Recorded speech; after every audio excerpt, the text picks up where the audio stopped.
Unlimited History. අපේ ජාතික කතාව.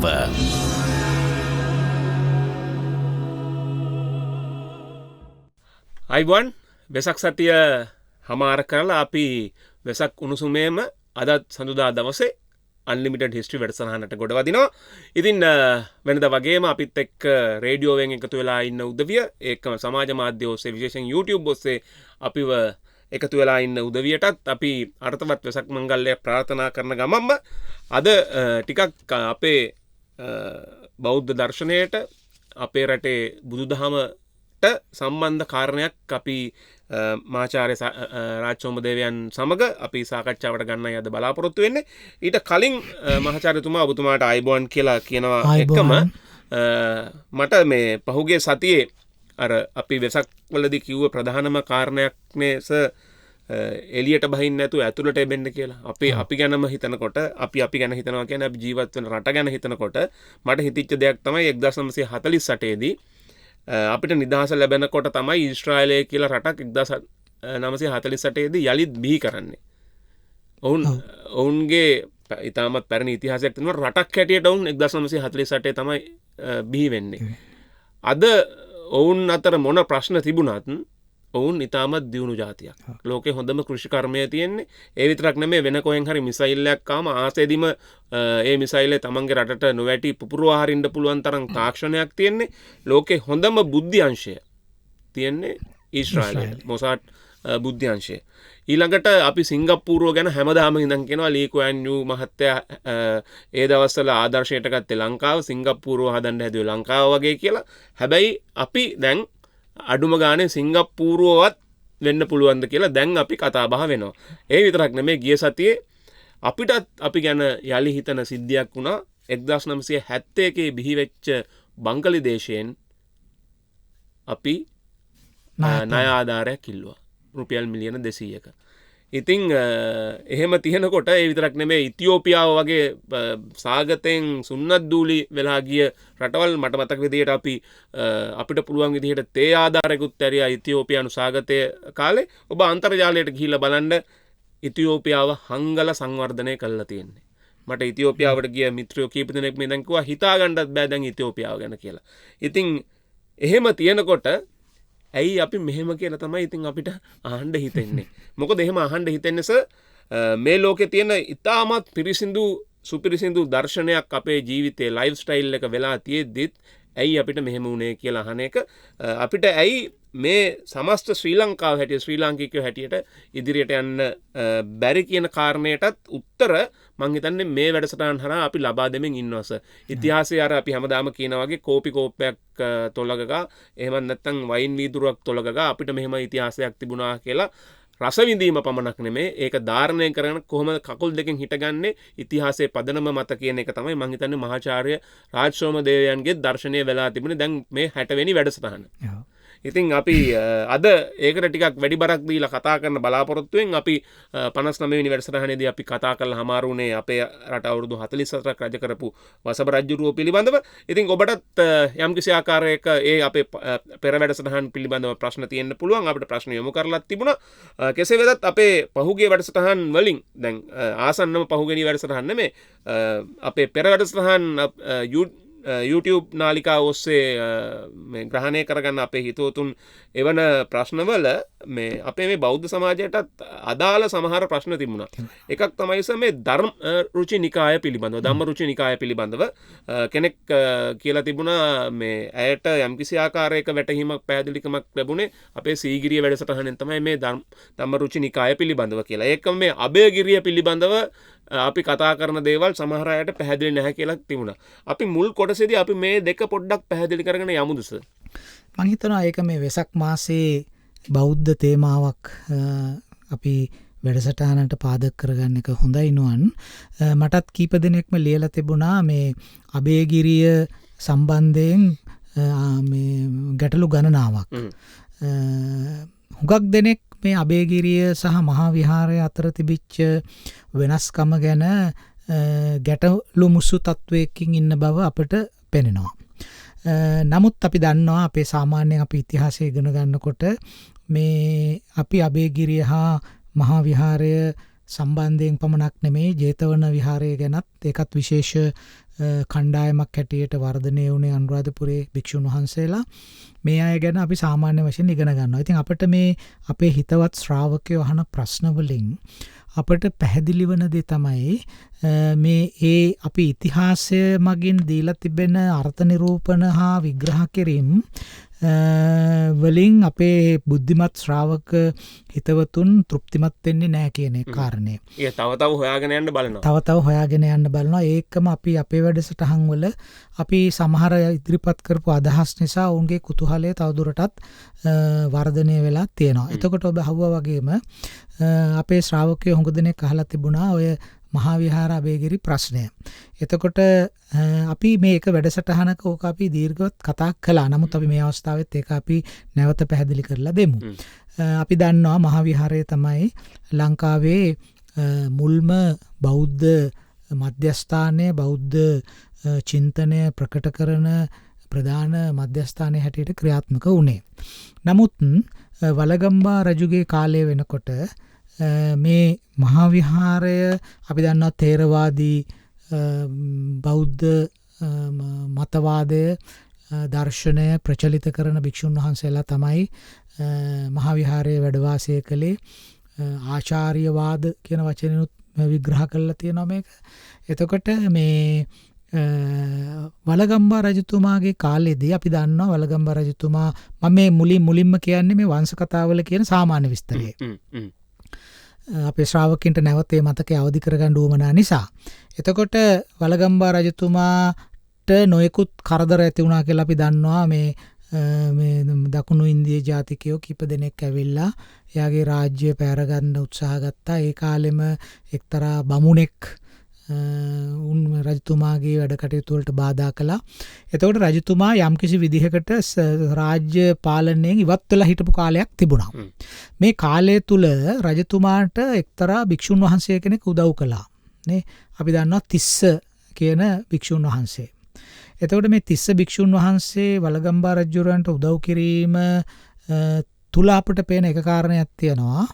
මහා විහාර භික්ෂුන් වහන්සේලාගෙන් වලගම්බා රජුරන්ට තරම් උදව්වක් ලැබිලා නැහැ කියන එක. එතකොට මේ තිස්ස එතකොට කවුරු හරි අහන්න පුළුවන් අතට තිස්ස භික්ෂුව කොහේ හිටපු එක්කෙනෙක්ද කියලා.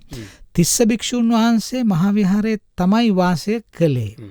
නමුත් අපිට පසු කාලයේ සිද්ධ වෙන සිද්ධිදාමේ දිහා බලනකොට පේන එක්තරා විශේෂ ලක්ෂණයක් තමයි මේ තිස්ස කියන භික්ෂුන් වහන්සේ ඇතුළු කණ්ඩායමක් මහා විහාර වාසීව වැඩ වාසය කළාට උන්වහන්සේ සහ මහා විහාර වාසී භික්ෂුන් වහන්සේලා අතර කිසියම් මතවාදී ගැටුමක් නිර්මාණය වෙමින් තිබූ බව.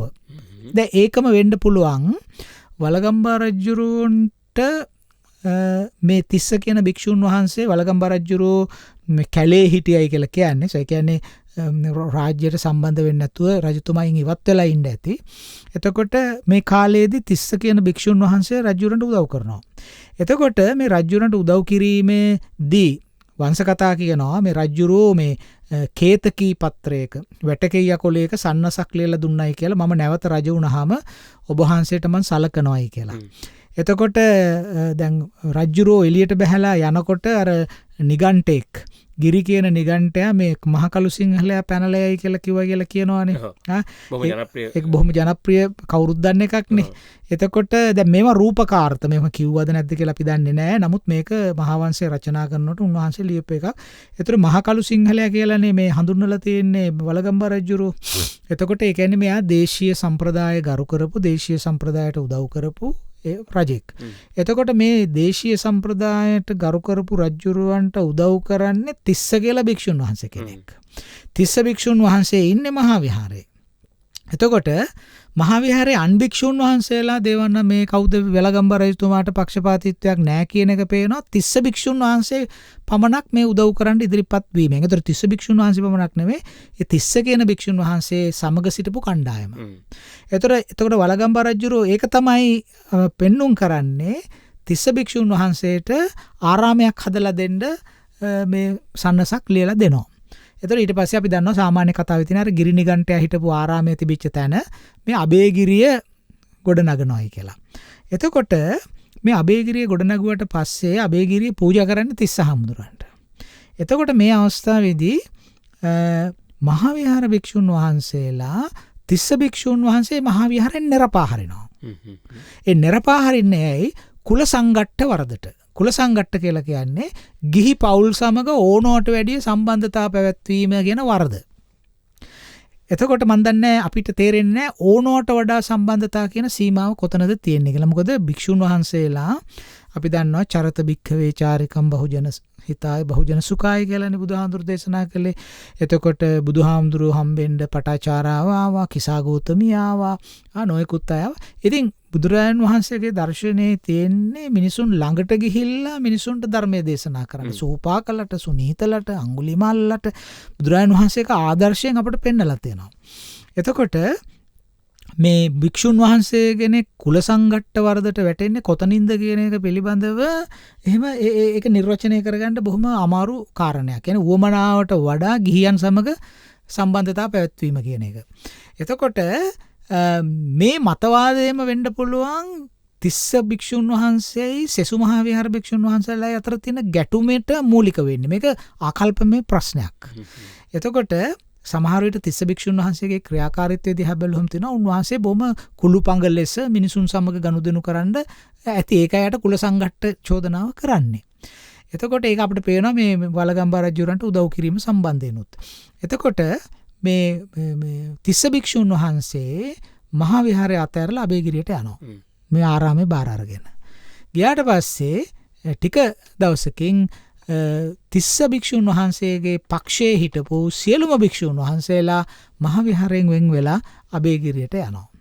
එතකොට මෙන්න මෙතන තමයි මේ ගැටනේ මහා වංශයේ ඊටාම පැහැදිලිව කියනවා එසේ පිටව ගිය භික්ෂුන් වහන්සේලා නැවත කිසි දිනක මහා විහාරයට ආවේ නැහැ කියලා. ඒ කියන්නේ ඔවුන් පැහැදිලිවම එතනින් බෙදිලා වෙන් වෙලා ගියා. එතකොට අපිට සාමාන්‍ය උගන්වලා තියෙන්නේ අපි ඉගෙනගෙන තියෙන්නේ වලගම්බා රජුරු තිස්ස භික්ෂුන් වහන්සේට අබේගිරිය පූජා කළේ තිස්ස කියන භික්ෂුන් වහන්සේ වලගම්බා රජුරන්ට අර දුර්බෝධ අවස්ථාවේදී මේ කරදර වෙලා තිබිච්ච අවස්ථාවේදී සලකපු නිසා කියලා. එතකොට ඒක සලකම ආරාමයක් හදලා දුන්නා. ඉතින් තිස්ස හාමුදුරුවෝ ආරාමෙ පිළිගත්තා. ආරාමෙ පිළිගත්තම මහා විහාරයේ හාමුදුරුවෝ කිව්වා ඒකට විරුද්ධ වුණා.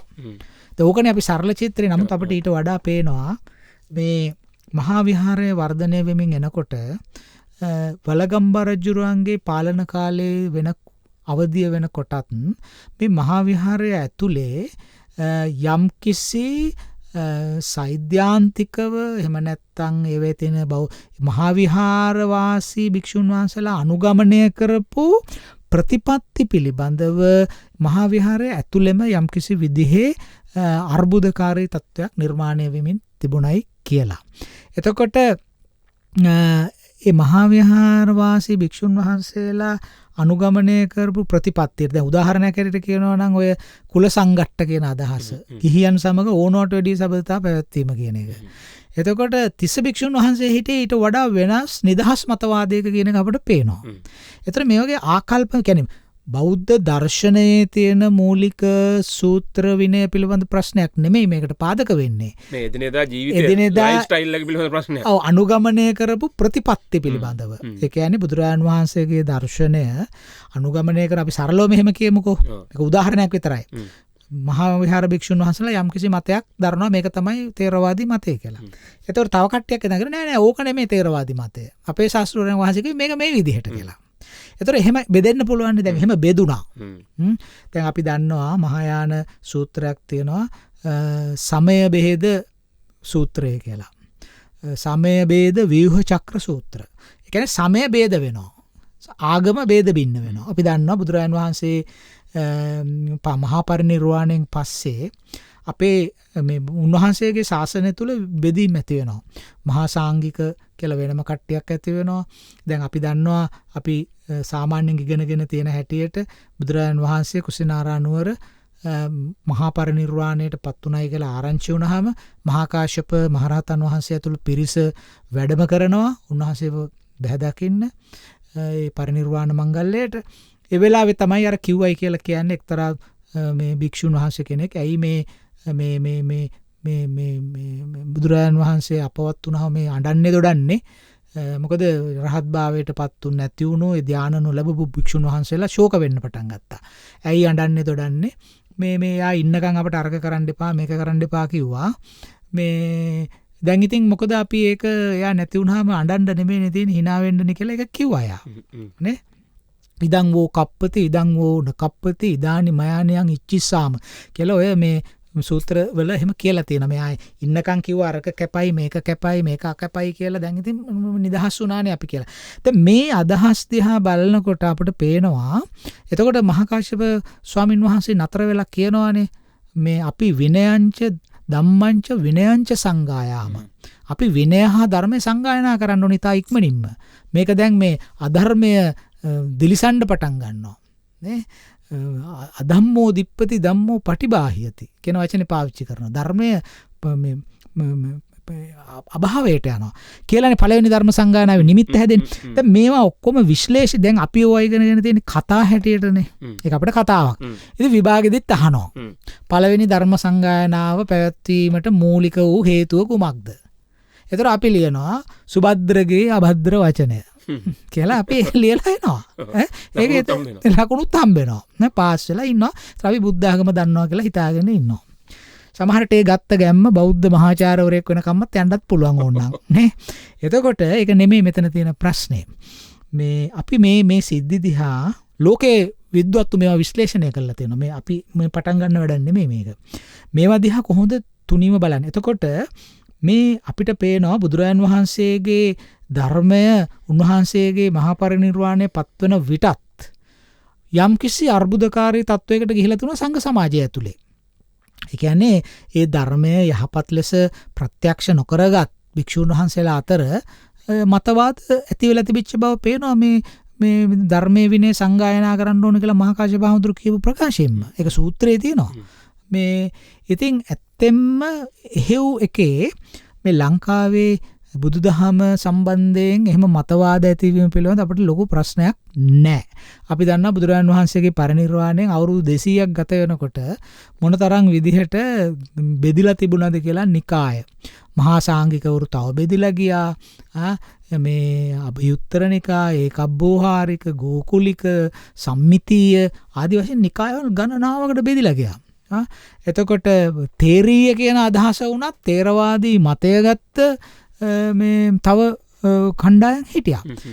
එතකොට මේ අබේගිරිය හා මහා විහාරය කියන එක බෙදෙන එක ඇතුලේ තියෙනවා අපි විනිවිද දකිනවා නම් මේ ලංකාවේ ශාසන ඉතිහාසය ගැඹුරින් කවුරු හරි පරීක්ෂා කරනවා නම් ඔය මේ පොතේ ලියා ඇති දේ එසේම පිළිගන්නවා කියන මතේ ඉන්නේ නැතුව ටිකක් විශ්ලේෂණාත්මකව බලනවා නම් මේ අබේගිරිය හා මහා විහාරය බෙදිලා යන්න හේතුව වෙන මොකවත් නෙමෙයි ඒගොල්ලන්ගේ අභ්‍යන්තරයේ තිබිච්ච ප්‍රශ්න. ඒතර අබේගිරියට බෙදිලා ගියාට පස්සේ මේ අබේගිරියේ වාසීන් විසින් අනුගමනය කළේ මේ ධම්මරුචි කියන මතවාදය. ඒකත් එක තමයි මේ නම පට බැඳෙන්නේ. ඒකින්ද තමයි මේගොල්ලන්ට බැඳෙන්නේ. මොකද අපි දන්නවා අපි කලින් වැඩසටහනකෙදිත් කිව්වා නාගාර්ජුන කියන මහා දාර්ශනිකයා. එයා ඔය ආන්ධ්‍රා ප්‍රදේශ නාගාර්ජුන කොණ්ඩ ඒ ප්‍රදේශයේ හිටපු මේ මහායානවාදය සම්බන්ධයෙන් විශාල දාර්ශනික මත ඉදිරිපත් කරපු බෞද්ධ චින්තකයෙක්. එතකොට ඔහු විසින් ලියපු පොත්පත් තියෙනවා මහ ගොඩක්.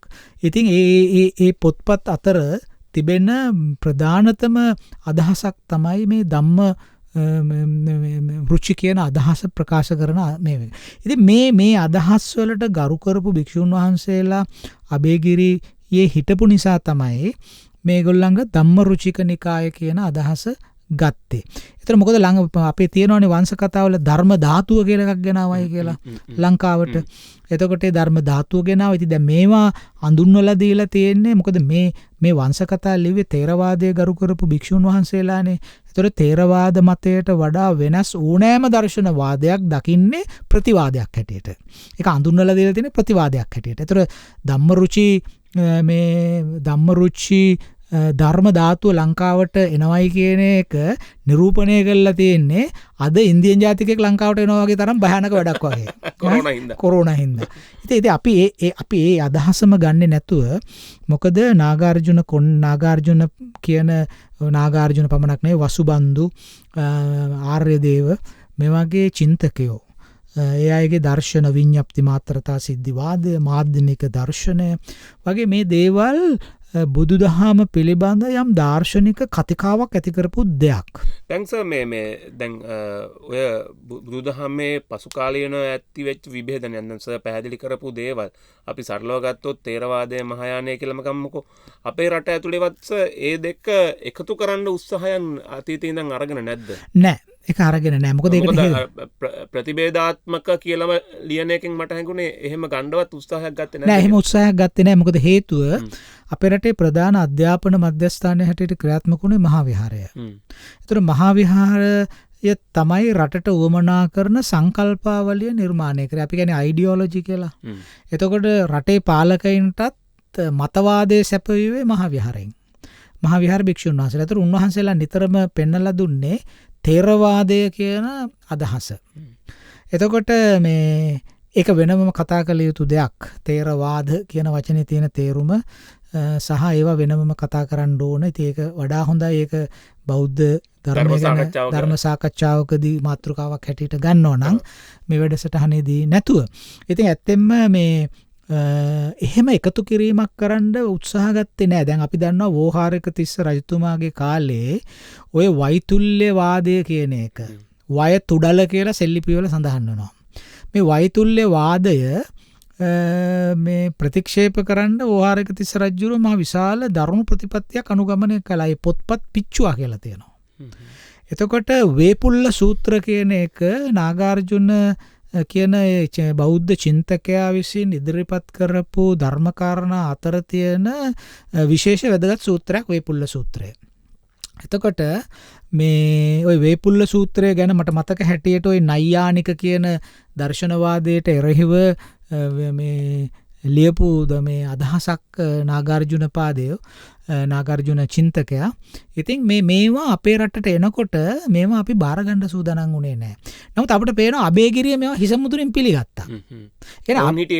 ඒ දර්ශනෙත් එක්කම මේ නුවන් අපි මේක සාහිත්‍යමය කරුණු වලට විතරක් ලඝු කරන්න හොඳ නෑ. දැන් අබේගිරිය වගේ තැන්වල කැණීම් කටයුතු කරලා තියෙනවානේ. හරි.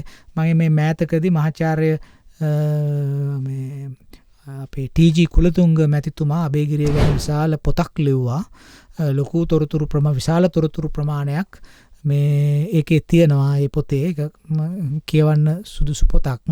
ඉතින් ඒ වගේ ඒව ගැන හොයලා බලපු විද්‍යාඥයෝ ඉන්න අපේ මහාචාර්ය චන්ද්‍රා වික්‍රමගමගේ මැතිතුමා මහාචාර්ය එස්.බී. හෙට්ටිආරච්චි මේ වගේ අය මේ ගැන ලියලා තියෙනවා. අබේගිරිය ගැන ලියපු ලිපි ලේඛන තියෙනවා.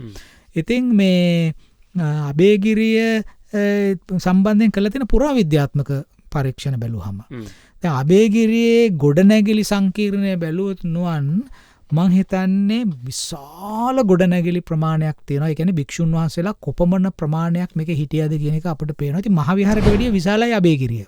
හරි. අපිට ඒක සනාථ වෙනවානේ. දැන් ෆාහියන් භික්ෂුන් වහන්සේ කියනවානේ දවල් දානේ වළඳන්න 5000ක් භික්ෂුන් වහන්සේලා වැඩියයි කියලා. දවල් දානේ වළඳන්න 5000ක් භික්ෂුන් වහන්සේලා වැඩම කරනකොට අබේගිරියේ මහා විහාරේ 3000යි. දවල් දානෙට හිටියේ. හරි.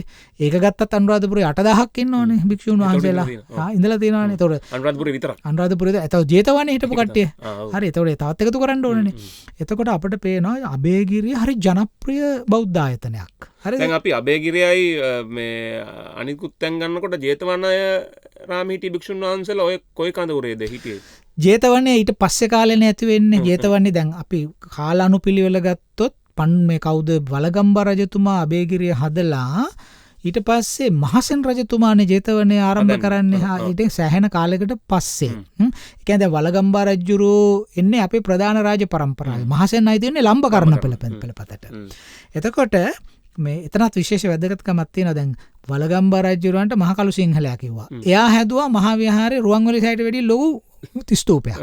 ඒතර මහසෙන් රජුරුත් ඒ වගේම මහසෙන් රජුරුව ගැන වංශ කතාවේ කියනකොට කියනවා එතුමා කාලවේල යක්ෂයාගේ දේවාලෙත් ප්‍රතිසංස්කරණය කරයි කියලා. එතකොට එතන තිබි එතන ස්තූපයක් හැදුවයි කියලා. එතකොට ඒ කියන්නේ එයා ඊට පස්සේ ජේතවනේ හැදුවා. එතකොට මේ ඔක්කොම මේ මහා වැඩ කරන්න පටන් ගන්න තියෙනවා අපේ මේ අර දේශීය සම්ප්‍රදායට නැඹුරු වෙච්ච පාලකයෝ. ඒක අපි වෙනමම කතා කරන්න ඕන දෙයක්. එතකොට මේ ජේතවනාරාමයේ හිටපු භික්ෂුන් වහන්සේලා හැඳින්වෙන්නේ සාගලික නිකාය කියලා. ඒක වෙනම අදහසක් තිබිච්ච කට්ටියක්. නමුත් අබේගිරියයි ජේතවනයේ අතර තරම් ලොකු ගැටුමක් පේන්නේ නැහැ. මහවිහාරයයි අබේගිරිය අතර අපට ගැටුමක් පේනවා. නමුත් අපි අබේගිරිය දිහා බලන්නේ මේ පොත්පත්වල ලියලා තියෙන පිටු අතරින්ම නෙමෙයි. අබේගිරියේ තියෙන නෂ්ටාවශේෂ. බැලුවම ඒක අතිවිශාල බෞද්ධ නේවාසික සංකීර්ණයක් කියලා අපිට පේනවා. ඊළඟට අබේගිරි විහාරයේ ඒ පරිශ්‍රය ඇතුලේ කරලා තිබෙන කැණීම් කටයුතු වලින් ලැබිලා තියෙන පුරා වස්තු දිහා බැලුවම මේ භික්ෂූන් වහන්සේලා මේ අධ්‍යාපනය සම්බන්ධයෙන් ඊටාම නව අත්හදා බැලීම් පුනර්ජීවනයක් ඇති කරන්න උත්සාහරන් තියෙනවා. එතකොට දැන් අබේගිරි එක්තරා අවස්ථාවක කනිනකොට හම්බුණා මේ ලෝහ උණු කිරීම පිළිබඳව සාක්ෂි. ඒ කියන්නේ ලෝහ උණු කිරීම කියලා කියන්නේ වැදගත් ලෝහ රිදී රත්තරන් වගේ ඒවා උණු කිරීමට පාවිච්චි කරන කෝවවල්. ඒ කියන්නේ ලෝහ උණු කිරීමේ කර්මාන්තය ඉගැන්වීමේ කටයුතු අබේගිරිය කරලා තියෙනවා. ඒ විතරක් නෙවෙයි අබේගිරියේ තිබිලා හම්බෙලා තියෙන ප්‍රතිමා පබලු ආ වගේ නොයෙකුත් දේවල් දිහා බලනකොට අර මහා විහාරයට අදාළ ස්ථානවලින් කරලා තිබෙන පුරාවිද්‍යාත්මක කැණීම් වලදී සොයාගෙන තිබෙන ද්‍රව්‍ය වලට වැඩිය විශාල සංකීර්ණත්වයක් අබේගිරියේ පේනවා. දැන් ජේතවනයේට ගියාම ජේතවනයේ සංස්කෘත භාෂාවත් උගන්වලා තියෙනවා. අබේගිරියත් සංස්කෘත භාෂාව උගන්වලා තියෙනවා.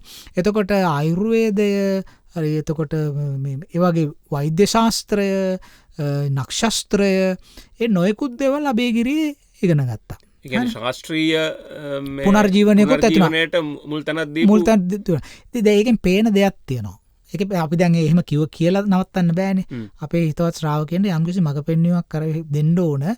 අපි හිතන්නේ ඇයි එහෙම වුනේ කියලා. මොකද මහා විහාර භික්ෂුන් වහන්සේලා හරි නිකන් මොකක්ද අපි එකට කියන්නේ ටිකක් අර කන්සර්වේටිව් කියන්නේ සම්ප්‍රදායිකව හිතන මොහු වෙන්න කකමැති ඩොග්මැටික් කියලා ඉංග්‍රීසියෙන් කියන්නේ නිකන් ආදාහනග්‍රාහී විදිහට තමයි උන්වහන්සේලා ඒ ධර්මයේ අරගෙන ගියේ.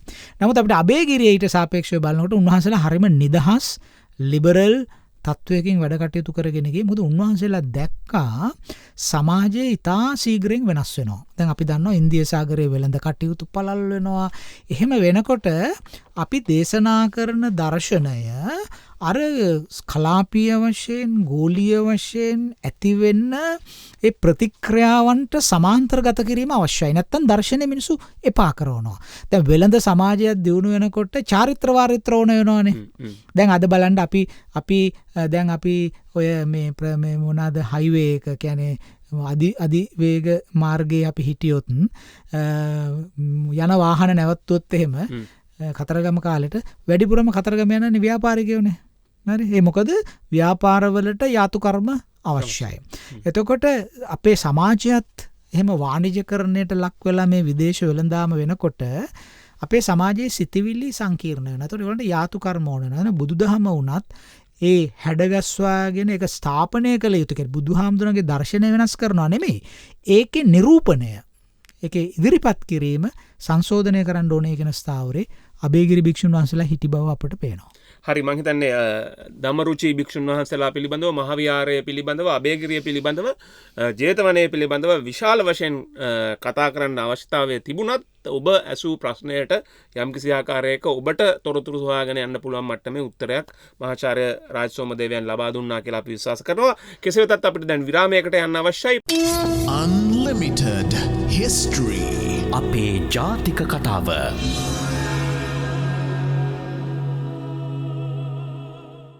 අපි අලිත් අපේ ප්‍රවෘත්ති විරාමයෙන් අනතුරුව අන්ලිමිටඩ් හිස්ටරි වැඩසටහනත් සමග මහාචාර්ය රාජසෝම දේවයන් සමග අපි මේ කතා බහ කර හිටියා අපේ 60 වෙනි වැඩසටහනේ පළමු කොටසේ අභයගිරිය මහවිහාරයේ ජේතවනාරාමය පිළිබඳව විශේෂයෙන්ම ඔබ අහලා තිබ්බ මේ ධම්මරුචි කියන භික්ෂුන් වහන්සේලා කුලකය කවුද කියලා අපෙන් විමසලා තිබුණා.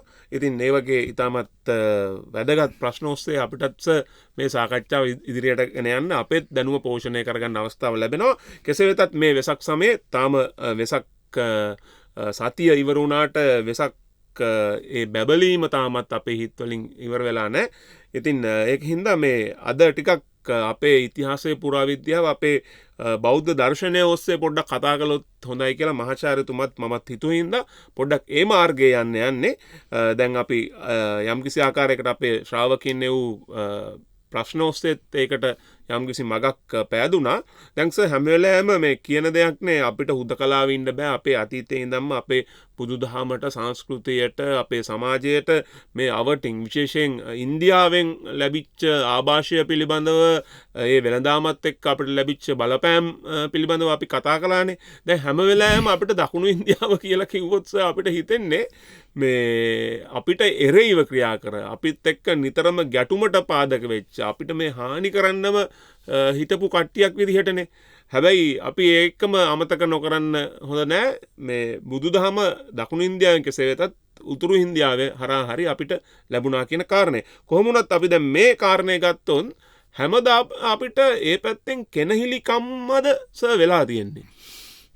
මම හිතන්නේ නොවන්න අපි මේ ප්‍රශ්නය මේ වගේ වෙසක් මාසයකම ගත් එකත් ලොකු අදාළතාවක් තිබෙනවා. මොකද හේතුව බුදුරජාණන් වහන්සේ අපේ ශාස්ත්‍රූවරයන් වහන්සේ උන්වහන්සේ නිතරම කිව්වේ මේ මානව සමාජයේ ඒකාබද්ධතාවය, සාමය, කරුණාව, අවබෝධය වගේ දේවල්.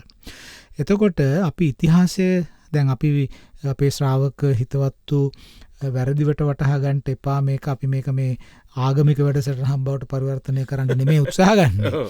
අපි මේ ඉතිහාසය කතා කරන්නේ. ඒ කියන්නේ ආගම ඇතුළේ ඉතිහාසය පුරාවිද්‍යාව තියෙනවානේ. ඉතිහාසය කියන එක අපේ ලාංකික ඉතිහාසය දිහා ගන්නකොට යුරෝපයේ ඉතිහාසය වුණත් එහෙම තමයි. යුරෝපයේ ඉතිහාසය කතා කරන්න බෑනේ ක්‍රිස්තියානි දහමෙන් අයින් කරලා. එතකොට ඒ වගේ හුඟක් රටවල් වල ඉතිහාසය හා ඒ රටවල් වල තිබුණු ප්‍රධාන සංවිධානාත්මක ආගම් පමණක් නෙමෙයි සංවිධානයේ නොවුණු සුළු ඇදහිලි පවා ඒකාබද්ධ වෙලා තිබුණා. ඉතින් ඒව පිළිබඳව අපට අවබෝධයක් තියෙන්න ඕන. දැන් ඇත්තෙම ඔබ අහපු ප්‍රශ්නේ මේ බැලූ බැල්මටම ඕනෑම කෙනෙකුට පේන්නේ එහෙමයි. ඒ කියන්නේ දැන් අපි බලන්න ඕන අපි ලාංකිකයෝ හැට ශ්‍රී ලංකාව කියන රටේ ආසන්නතම භූගෝලීය අසල්වැසියා දකුණු ඉන්දියාවනේ. අපි කැමති වුණත් අකමැති වුණත් අපි කැමති වුණත් අකමැති වුණත් ඒකනේ ඇත්ත. එතකොට අපි ඉතිහාසයේ පවා කැටයම් කරලා තියෙන්නේ අපි දකුණු ඉන්දියාවෙන් පැනලා ගිහිල්ලා උතුරු ඉන්දියාවත් එක්කනේ. එතකොට ඒ උතුරු ඉන්දියානු ඉතිහාස උතුරු ඉන්දියාවත් එක්ක තිබිච්ච අපේ සංස්කෘතික දේශපාලනික සම්බන්ධතා නිසා ඒවායෙන් ආරෝපණය වුණු සංකල්පාවලින් විශ්වාස කළ සාක්ෂරතාව තිබුණු බෞද්ධ භික්ෂූන් වහන්සේලා සහ වෙනත් පඬිවරු විසින් රචනා කරපු විහාරවංශ ඇතුළු නොයෙකුත් කෘතිවල ඉතිහාසය අපි ඓතිහාසික මූලාශ්‍ර කියලා සලකන දේවල් වල ඒවයි තියෙන්නේත් අර උතුරු ඉන්දියාවත් එක්ක තිබෙච්ච සම්බන්ධතාව පිළිබඳ අදහස. එතකොට අපේ රටට යම්කිසි දැන් ඒ අපි ඇත්තෙන්ම මේ ඓතිහාසික මූලාශ්‍ර තුලනාත්මක විග්‍රහ කරොත් අපේ ආසන්න අසල්වැසියාව දකුණු ඉන්දියාව. අපි ගමු වින්ධ්‍යා කඳුකරෙන් පල්ලෙහා කොටස. වැදගත් ජාතීන් ගණනාවක් හිටියානේ. චෝල, පාණ්ඩ්‍ය, කේරළ, සතියපුත්‍ර, පාටලිපුත්‍ර. ඔව් කොටුගා කට්ටිය හිටියානේ. එතකොට මේ කට්ටියත් එක්ක අපේ තිබිච්ච සම්බන්ධතාව මොකක්ද කියන එක වංශ කතා අපේ ඉතිහාසයේ නිරූපණය කරලා තියෙන්නේ හරිම මේ ප්‍රතිපක්ෂ ආකාරයකට. ඒ කියන්නේ ඒ අය සතුරු. ඉතින් එහෙම එතකොට ඒ සතුරු භාවය ඉස්මතු කරලා තියෙන්නේ ඇත්තෙන්ම අපට අපි කිව්වා වෙළඳ කටයුතු නිසා දකුණු ඉන්දීය ජාතිකයන්ගෙන් අපට නොයෙක් අවස්ථාවලදී යම් යම් බලපෑම් ඇති වුණා. ඒක ඇත්තක්. මේක ආර්ථික කටයුත්තක්නේ. දැන් අද අපි මේ බැලුවොත් එහෙම මේ රටරටවල්වලට ගුවනින් පාර දෙන්ඩ රසායනික පාරවල් යුද්ධ පවත්තන්ඩ තීරණ ගන්න මේ ටයිකෝඩ්දාගෙන වාඩිලා ඉන්න මහත්තුරුණේ හරිද එතකොට ඉති ඒ වගේ තමයි එකත් ඒ කියන්නේ ඒ ආර්ථික අවශ්‍යතා සඳහානයව කරන්නේ එතකොට ඒවා එවිදිට වෙන නමුත් අපි ඒ ආර්ථික කටයුතු වලට ඒ තරංගය ලාභය ඉපීම ඒවගේ දේවල් වලට වෙන ක්‍රියාවලිය සමස්ත ඉතිහාසයට සාධාරණය කරන එක සුදුසු නෑ මම කියන්න හදන්නේ වංශකතාවලින් දීලා තියෙන මේ දකුණු ඉන්දියානු ආක්‍රමණ දකුණු ඉන්දියාව නිතරම අපට ප්‍රතිපක්ෂව හිටිය අය අපේ සතුරන් හැටියට හිටිය අය කියන සාමාන්‍යකරණය තුළ නුවන් අපට හැඟෙන්නේ දකුණු ඉන්දියාවේ ඉන්නේ දෙමළ භාෂාව කතා කරන එතකොට තෙලිඟු භාෂාව ඒවට සම්බන්ධ නොයෙක් භාෂාවල් ද්‍රවිඩියානු පොදු වචනයෙන් ගත්තොත් ද්‍රවිඩියානු කියන භාෂා පවුලට අයිති භාෂා කතා කරන කළු හමක් තියෙන හින්දු ආගම අදහන එහෙම කට්ටිය තමයි දකුණු ඉන්දියාවේ ඉන්නේ. එතකොට ඉතිහාසය තුල තියෙන මේ දකුණු ඉන්දියානු ආක්‍රමණ කියන දේවල් අපි ගත්තොත් එහෙම සේනගුත්තිකලගේ ඉඳලා පටන් අරගෙන දිගටම ඇවිල්ලා චෝල ආක්‍රමණ දක්වා වගේම අපි කාලය තුල ගත්තොත් ඒ ඇතිවෙච්ච දේශපාලනික මුහුණුවරක ඒ ආක්‍රමණ නිසා අපේ සමස්ත ඉතිහාසය තුළ අදහසක් මතු වෙලා තිබෙනවා දකුණු ඉන්දියාව අපේ සතුරෝ කියන අදහස.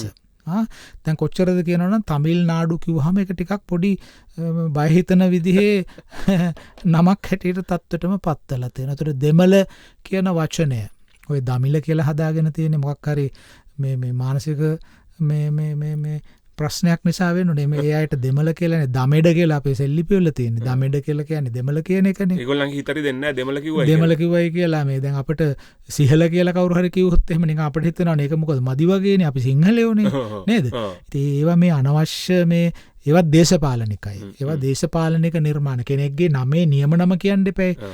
අපිට මීට අවුරුදු 2300කට කලින් අපේ සෙල්ලිපි වල ලියලා තියෙන්නේ දමෙඩ කියලා නම. ඩ අකුර ල අකුරට තියෙන්නේ. එතකොට දෙමළ කියන වචනේ දෙමළ. එතකොට එහෙම කියන්න බය වෙන්න ඕනේ නැහැ. ඒ අයගේ අනන්‍යතාව.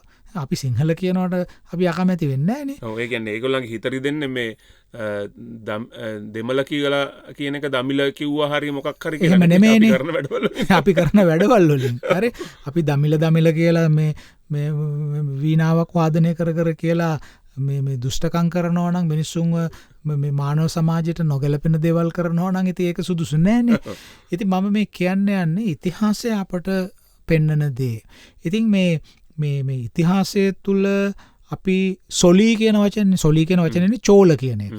දැන් සොලී කියපු ගමන් අපට එන්නේ හරි අපිට නිකන් හිතෙනවා මේ සතුරෝ කියලා නේද? කඩු හෙල්ල අරගෙන නිතරම කෝවේ මාවේ හැංගි මේ අපිට අනින්ද බලාගෙන ඉන්න බෙලි කපන්න බලාගෙන ඉන්න පිරිසක් වගේ අපට දැනෙනවා. ඉතින් ඇත්ත වශයෙන්ම ඒක නිවැරදි අදහසක් නෙමෙයි. අපි දකුණු ඉන්දියාවත් එක්ක හෝමාරු කරගත්ත සංස්කෘතික දේවල් විශාල ප්‍රමාණයක් තියෙනවා. දැන් ඔය මේ අපි බලාගෙන හිටියොත් එහෙම කියන්නේ මම මේ කතා කරන්නේ දේශපාලනයක් නෙමේ නුවන් අපි සංස්කෘතිය වශයෙන් ගත්තොත් එහෙම. දැන් අපි කොයිතරම් දුරට මේ හින්දු අදහස් දැන් දකුණු ඉන්දියාව කිව්වහම ප්‍රධාන වශයෙන්ම හින්දු අදහස්නේ තියෙන්නේ. මේ හින්දු දර්ශනයට හින්දු සංස්කෘතියට අයිති දේවල් අපි කොයිතරම් දුරට බෙදා හදාගෙන තියනවද බලන්න. මම දන්නේ අපි ඉස්කෝලේ යන කාලේ ඉඳලා අපි තෝසේ කඩවල් වලට යන්න හරි කැමතියි. නේ එතකොට අදත් එහෙමනේ අදත් අපි ඒ ඉන්දියානු කෑම තියෙන තැන් වලින් කෑම අරගෙන යනවා ගෙදර ගිහිල්ලා කෑම කනවා. උත්සවවලදී අපි දන්නවා ඒ හින්දු සංස්කෘතියේ අඳින පළඳින විදිහට අපි අඳිනවා පළඳිනවා. නේ අපේ භාෂාවේ හින්දු වචන අපිට නොඑක් දෙනවා ඉලත් තට්ටු පඩික්කම් මේවා ඔක්කොම දෙමළ වචනනේ නේද? පාත්ති අපි එහෙම පාවිච්චි කරනවා. ඒ කියන්නේ අපි මේ සංස්කෘතික සම්මිශ්‍රණයක් තියෙන්නේ. එතකොට අපි මේ ඇයි මේ ඉතිහාසය තුලින් වර්ගවාදයක් කණ්ඩායම් වාදයක් ඒක නිර්මාණය කරන එක අතිශය වැරදි. එතකොට ඒක අපි තුලනාත්මකව විග්‍රහ කිරීමයි අවශ්‍ය වෙන්නේ. මොකද අපි අවිහිංසා ධර්මයේ දේශනා කරපු ශාස්ත්‍රවරයෙක් විශ්වාස කරන පිළිපදින මේ උතුම් වෙසක් මාසය තුල අපි ඒක ස්මරණය කරන කණ්ඩායම හැම ආගමක්ම එහෙමයි. ලෝකයේ තියෙන කිසිම ආගමක් ඒ දර්ශනවාදී දාර්ශනිකයන්ගේ මුල් ඉගැන්වීම් බැලුවොත් එම උන්වහන්සේලා කිසි කෙනෙක් මානව සමාජයට අහිතකර දේවල් දේශනා කළා නැහැ. උන්වහන්සේලා දේශනා කරලා තියෙන්නේ මානව සමාජයට හිතකර දේවල්. එතකොට දැන් අපි බෞද්ධයෝ හැටියට අපි උන්වහන්සේගේ දර්ශනයේ සාමය, සාමග්‍රිය හැම දෙයක්ම අපි විශ්වාස කරනවා. දැන් අපි දැනගන්න ඕනේ උන්වහන්සේනේ කිව්වේ ජටාවෙන් නෙමෙයිනේ බමුණෙක් වෙන්නේ. ක්‍රියාවෙන් බමුණෙක් වෙන්නේ. හොඳ කෙනෙක් වෙන්නේ ජටාවෙන් නෙමෙයි. එයාගේ වංශයෙන් ගෝත්‍රයෙන් නෙමෙයි. ඒ හොඳ කෙනෙක් වෙන්නේ ක්‍රියාවෙන්. එනස ක්‍රියාව ගැනනේ උන්වහන්සේ කිව්වේ. ඒතර අපිට සාමය තමයි අපි නිතරම සාමයට අත දිග අරගෙන ඉන්න කට්ටිය. බෞද්ධයෝ එක්ක ඕන කෙනෙකුට ඉන්න පුළුවන්කම තියෙනවා. නේ? එතකොට මේ දැන් යාපනයේ ඉන්න සිංහල ජනතාව පළවා හැරියට වැල්ලවත්තේ ඉන්න දෙමළ ජනතාව පළවා හැරියේ නෑනේ සිංහල අය. නේද? අපි එහෙම හිටියා. ඒතර බේරුවල ඉන්න මුස්ලිම් ජනතාව පළවා හැරියේ නෑනේ සිංහල ජනතාව හිටියා. ඉතින් බෞද්ධයොත් එක්ක ඕන කෙනෙකුට ඉන්න පුළුවන්කම තියෙනවා. ඒ වගේම අනිත් ක්‍රිස්තියානි ධර්මය කියන්නේත් සාමයට අත දිගු අරගෙන ඉන්න දර්ශනයක්. ඉතින් ඒ දර්ශනය විශ්වාස කරන අයත් ජේසුස් ක්‍රිස්තුස් වහන්සේගේ දර්ශනය මුල් දර්ශනය දන්නෝ නම් ඒ අයත් සාමයටයි හැම කෙනෙක්ම කැමති වෙන්නේ. ඉතින් මේ දකුණු ඉන්දියාවත් එක්ක අපි හුවමාරු කරගත්ත විශාල සංස්කෘතික හුවමාරුකම් පද්ධතියක් තියෙනවා. ඒ අතරින් අද අපි අපේ මාතෘකාව වෙසක් මාසයේ හින්දා අපි කතා කළ යුත්තේ බුදුදහම ගැන. දැන් මේක අහන් ඉන්න ශ්‍රාවකයොත් හිතනවා ඇති මොනවද මේ කියන්න යන්නේ කියලා. දකුණු ඉන්දියාවේ කොහෙද බුද්ධාගමක් තියෙන්නේ කියන එක. නෙමෙයි අපි වැඩසටහන් කීපයක කතා කළා දෙමළ බෞද්ධයන් ගැන. නේ? අපි ඒ මතය කියන්නේ අපි සාමය නම් ප්‍රාර්ථනා කරන්නේ. අපි බෙදා හදා ගැනීම නම් කතා කරන්නේ. අපි අපේ මේ දර්ශනය, අපේ මේ බුදුදහම ඒ අයත් බෙදා හදාගත්තා කියලා අපිට තේරුම් ගන්න පුළුවන් නම් ඒකට සාක්ෂි තියනවා නම් අපිට මහ විශාල සංහිඳියාවක් එකෙන් ඇති වෙනවා. අපිට විතරක් නෙමෙයි ඒ අයටත්.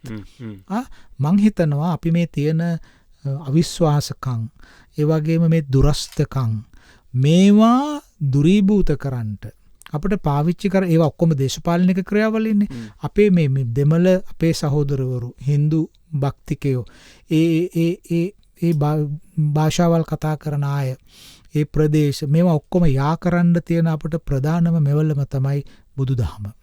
ඒ නිසා අපි අද ඔබ මතක් කරා වගේම මේ අපි මතක් කළ මේ අපි වැඩසටහනේදී සාකච්ඡාවට ගත යුතු වෙන්නේ දකුණු ඉන්දියාවේ බුදුදහම ගැන. එතකොට මම ඉස්සෙල්ලාම මෙහෙම පටන් ගන්නම්. දකුණු ඉන්දියාවේ බුදුදහම ප්‍රචලිත වුණේ ලංකාවට බුදුදහම ලැබිච්ච කාලෙමයි. ඒ සමයමයි. ඒ සමයමයි. මිහිඳු මහරහතන් වහන්සේ අශෝක රජතුමා දැන් පළවෙනි ධර්ම සංගායනාව අවසන් වෙලා බුදුර මේ ධර්ම ප්‍රචාරක ව්‍යාපාරයකට යොමු වෙනෝනේ අශෝක රජතුමා. එතකොට ඒ ධර්ම ප්‍රචාරක ව්‍යාපෘතියේ ප්‍රතිඵලයක් හැටියටනේ අපිට බුදුදහම ලංකාවට ලැබෙන්නේ. මහා මහින්ද ස්වාමින් වහන්සේ වැඩම කරා කියලා මේ රටට.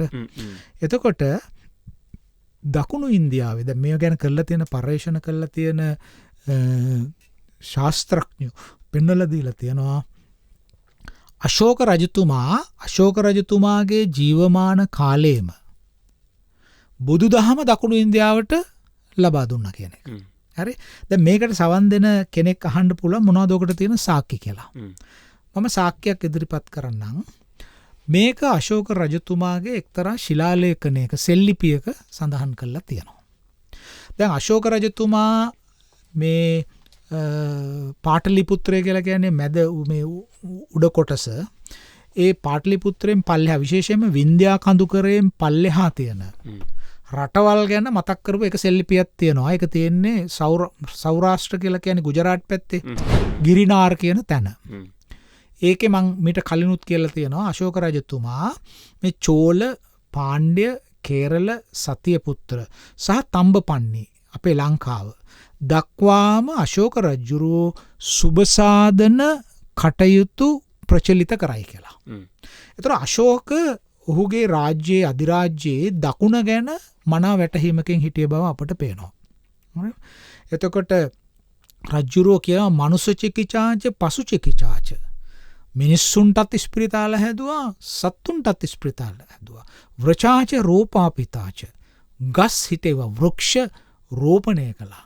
කූපාච කානාපිතාච. ලිං හැරවා. කූප කියලකිව එතන ලිඳ සිදුර කියන කූපාච කානාපිච්ච. හරි එතකොට යත නාස්ති ව්‍රචාච රෝපාපිතාච. යම් යම් තැන්වල ගස් නැත්තං ඒ තැන්වල ගස් හිටවයි කියලා. තර මේක පේනවා විශාල සුභසාධන ව්‍යාපෘතියක් මේ කරේ. තර අශෝක දැනගෙන හිටිය පල්ලෙහා ගැන. අශෝක උඩට වෙලා හිටිය නෙමේ අශෝක දේශපාලනික ව්‍යාපාරයක් එක. ඒක දකුණ ගැන දැන් හිටිය. ඒ අශෝක ගිරිනාර් සෙල්ලිපි කියලා තියෙන්නේ මේ සුභසාධනය ගැන. නමුත් අශෝකගේ තව සෙල්ලිපියක් තියෙනවා වයඹදික ඉන්දියාවේ. දැන් අශෝක සෙල්ලිපි ලිව්වේ බ්‍රාහ්මී අකුරු වලින්නේ. අපි ඒක ගැන ඉදිරියේ කතා කරනවානේ. බ්‍රාහ්මී අකුරු කියන්නේ මොනවද කියලා. අපේ අකුරු වලට පරිවර්තනය වෙන්නේ කොහොමද කියලා. අශෝක තමන්ගේ සෙල්ලිපි අශෝකගේ පුරුද්දක් තිබුණා ඔහුගේ දේශපාලන කාලය තුළ ඉන්දියාවේ තමන්ගේ අධිරාජ්‍යයේ බොහෝ තැන්වල ඔහු සෙල්ලිපි පිහිටෙව්වා. ඒ සෙල්ලිපි පිහිටෙවීම කොටද ජනතාවට රාජයේ පණිවිඩය ලබා දෙන්න. රාජ්‍ය සංකල්පාවලිය කියන්නේ ස්ටේට් අයිඩියෝලොජි කියන එක. ඒක ප්‍රචාරය කරන්න. අශෝකට උවමනා වුණා අශෝක දීර්ඝකාලයක් යුද්ධ කරානේ. නුවන් එතොට සමාජයක යුද්ධය කියන එක දිගට ගෙනියන්න බෑ. ඒක සමාජ බිඳ වැටනවා. එතකොට අශෝක මේක දැක්කා. අශෝකට උපදෙස් දීපු අය හිටියනේ කෞටිල්‍ය වගේ විශාල දාර්ශනිකයෝ. පොත්පත් ලියලා තිබුණ අර්ථ ශාස්ත්‍රය වගේ. ඉතින් ඔහු ඒක හරියට ක්‍රියාවක් කළා.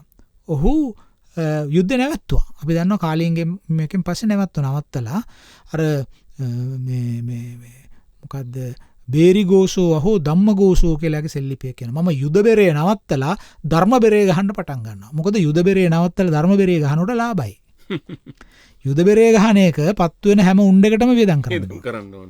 ධර්ම බෙරය ඊතරම් ප්‍රශ්නයක් නෙමෙයි. ඒ නිසා රජ්ජුරුවෝ අර රණ බෙරේ නවත්තලා ධර්ම බෙරේ ගහන්න පටන් ගත්තා. එතකොට ඒ බෙරේ සද්දෙ තමයි මුළු ආසියාව පුරාම ප්‍රචලිත වෙලා ගියේ. ධර්ම ප්‍රචාරක කටයුත්ත. එතකොට අශෝකගේ සෙල්ලිපියක් තියෙනවා වයඹදිග ඉන්දියාවේ. දැන් අද ඇෆ්ගනිස්තානයේ පැත්ත. ඒ ස්ථානයට හඳුන්වන්නේ ශාබස්ගර් කියලා.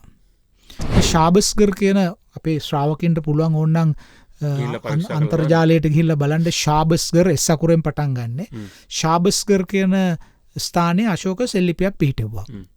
ඒ පිහිටෙව්වේ අපි දන්නවා ඇලෙක්සැන්ඩර් මහා ඇලෙක්සැන්ඩර් නැගෙනහිරට එනකොට ඔහු ඉන්දියාවට ඇතුළුනේ නෑ. ආසන්නයටම ආවා. එනකොට ඒ ආපු පිරිස් මැසිඩෝනියානු සම්භවයක් තියෙන පිරිස් බැක්ට්‍රියානු සම්භවයක් තියෙන පිරිස් පදිංචි වුණේ ඔය ඇෆ්ගනිස්තානය පැත්තේ සහ ඔය තක්ෂශීලා පැත්තටම එන්න ඇති. අපි සිතිය මේ පෙන්නමු ඒ ටික. එතකොට ඒ අය කතා කරපු භාෂාව ඉන්දියාවේ ඇතුළේ කතා කරපු භාෂාව නෙමෙයි. දැන් අශෝකගේ සෙල්ලිපිලිල තියෙන්නේ ප්‍රාකෘත භාෂාවකින්නේ. දැන් අපි කිව්වොත් එම දේවාන පියේන පියදසින ලාජින. දේවානම් ප්‍රියදර්ශී රජු කියන වචනේ ලිව්වේ ඒ විදිහට. ඒතර ඒක ප්‍රාකෘත භාෂාවක්. නමුත් අර මේ බැක්ට්‍රියන් ඒ වගේම මැසිඩෝනියන් ජනතාව ජීවත් වෙච්ච කියන්නේ ග්‍රීක සම්භවයක් තියෙන පළාත්වල හිටපු ජනපදවල හිටපු මිනිස්සු කතා කරේ ඒ භාෂාව නෙමෙයි. ඒ නිසා අශෝක පාවිච්චි කරා ටිකක් වෙනස් භාෂාවක් ඒ පැත්තේ ලියන්න ඒක. සහ අකුරුත් එහෙමයි. එයා බ්‍රහ්මී අකුරු වලින් නෙමෙයි ලිව්වේ ශාබස්ගර් සෙල්ලිපිය. බහුතරයක් බ්‍රහ්මී අක්ෂර නැස තියෙන අශෝක සෙල්ලිපිය. නමුත් අශෝක ශාබස්ගර් ලිපිය ලිව්වේ කරෝෂ්ටි කියලා හඳුන්වන ලිපිය අකුරු වලින්. මොකද මේ කරෝෂ්ටි කියන අකුරු අපි ඉදිරි වැඩසටහනක කතා කරමු විස්තරව. ඇරමෙයික් කියන සම්ප්‍රදාය අකුරු වර්ගයක්. කිසුන් වහන්සේ පාවිච්චි කරපු භාෂාව ඇරමෙයික්නේ. ඇරමෙයික්නේ. ඇරමෙයික් පැත්තෙන් එන්නේ. එතකොට බ්‍රහ්මී කියන්නේ සෙමිටික් කියන භාෂාව. ඒ කියන්නේ අප්‍රිකානු මේ පැත්තේ කතා කරපු අයගේ පවුලට අයිතින් ලියපු භාෂා ලියපු අකුරු. එතකොට මේ ඇරමෙයික් භාෂාවෙන් ලියපු මේ ශාබස්ගර් ලිපියේ එතන ලිපි ගණනාවක් තියෙනවා. විශාල ලිපි ගණනාවක්. ඒ ලිපි එක ලිපියක තියෙනවා අශෝක ඔහුගේ දර්ශනය. ඔහු විශ්වාස කරපු දර්ශනය. ඔහු අනුගමනය කරපු දර්ශනය. දැන් මොකක්ද ඒ දර්ශනය? අර මේ ධම්මගෝසෝ අහෝ මේ බෙහෙරි ගෝසෝ කිව්ව. ඒතර යුද බෙරේ නවත්තලා ධර්ම බෙරේ ගහනවා. ධර්ම බෙරේ ගැහුවාම එයාගේ ධර්ම ලිපි කියලා එයා හිතවල තියෙන සෙල්ලිපි වලට කිව්වේ. ඒ සෙල්ලිපි වල බොහෝමයක් තියෙන්නේ බෞද්ධ අදහස්. ඒතර බෞද්ධ ආගම තමයි එයාගේ මූලික එයා හැම දර්ශනයකට උදව් කරා. ආජීවකයන්ට උදව් කරා, ජෛනයට උදව් කරා. නමුත් ඇත්තෙන්ම එයා පෝෂණය ලැබුවේ බුදුදහමෙන්. කියන්නේ ඔහු දෙපාතියන් හිටිය බුදුදහම. බුදුදහම මත ඔහු විශ්වාස කළා. මොකද බුදුදහම ඒ කියන්නේ එයා මහෝපාසකයෙක් කියලා කියන්න අපි උත්සාහ ගන්නව නෙමෙයි. නමුත් එයා දැනගත්ත අශෝකගේ දර්ශනය මේවා කරනකොට මේ අශෝකයක බුදුදහම ගත්තේ ඇයි කියන එක අපිට හුතම පැහැදිලි. මේ මොකද බුදුහාමුදුරුවෝ තමයි කිව්වේ කෘෂි වාණිජ ව්‍යාපාරත් යහපත් කියලා කිව්වේ බුදුහාමුදුරුවෝ. ඉතින් මේ නැගීන වෙළඳ කළේ නෑ. ඉතින් නැගීන වෙළඳ සමාජයකට මේ දර්ශන ඉතාම උචිතයි.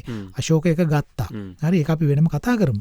මම මේ කියන්න ඕනුනේ දකුණු ඉන්දියාවට බුදුදහම ආවේ අශෝකගේ ධර්ම ප්‍රචාරය ව්‍යාපාරයෙන්මයි කියන කතාව කියන්න.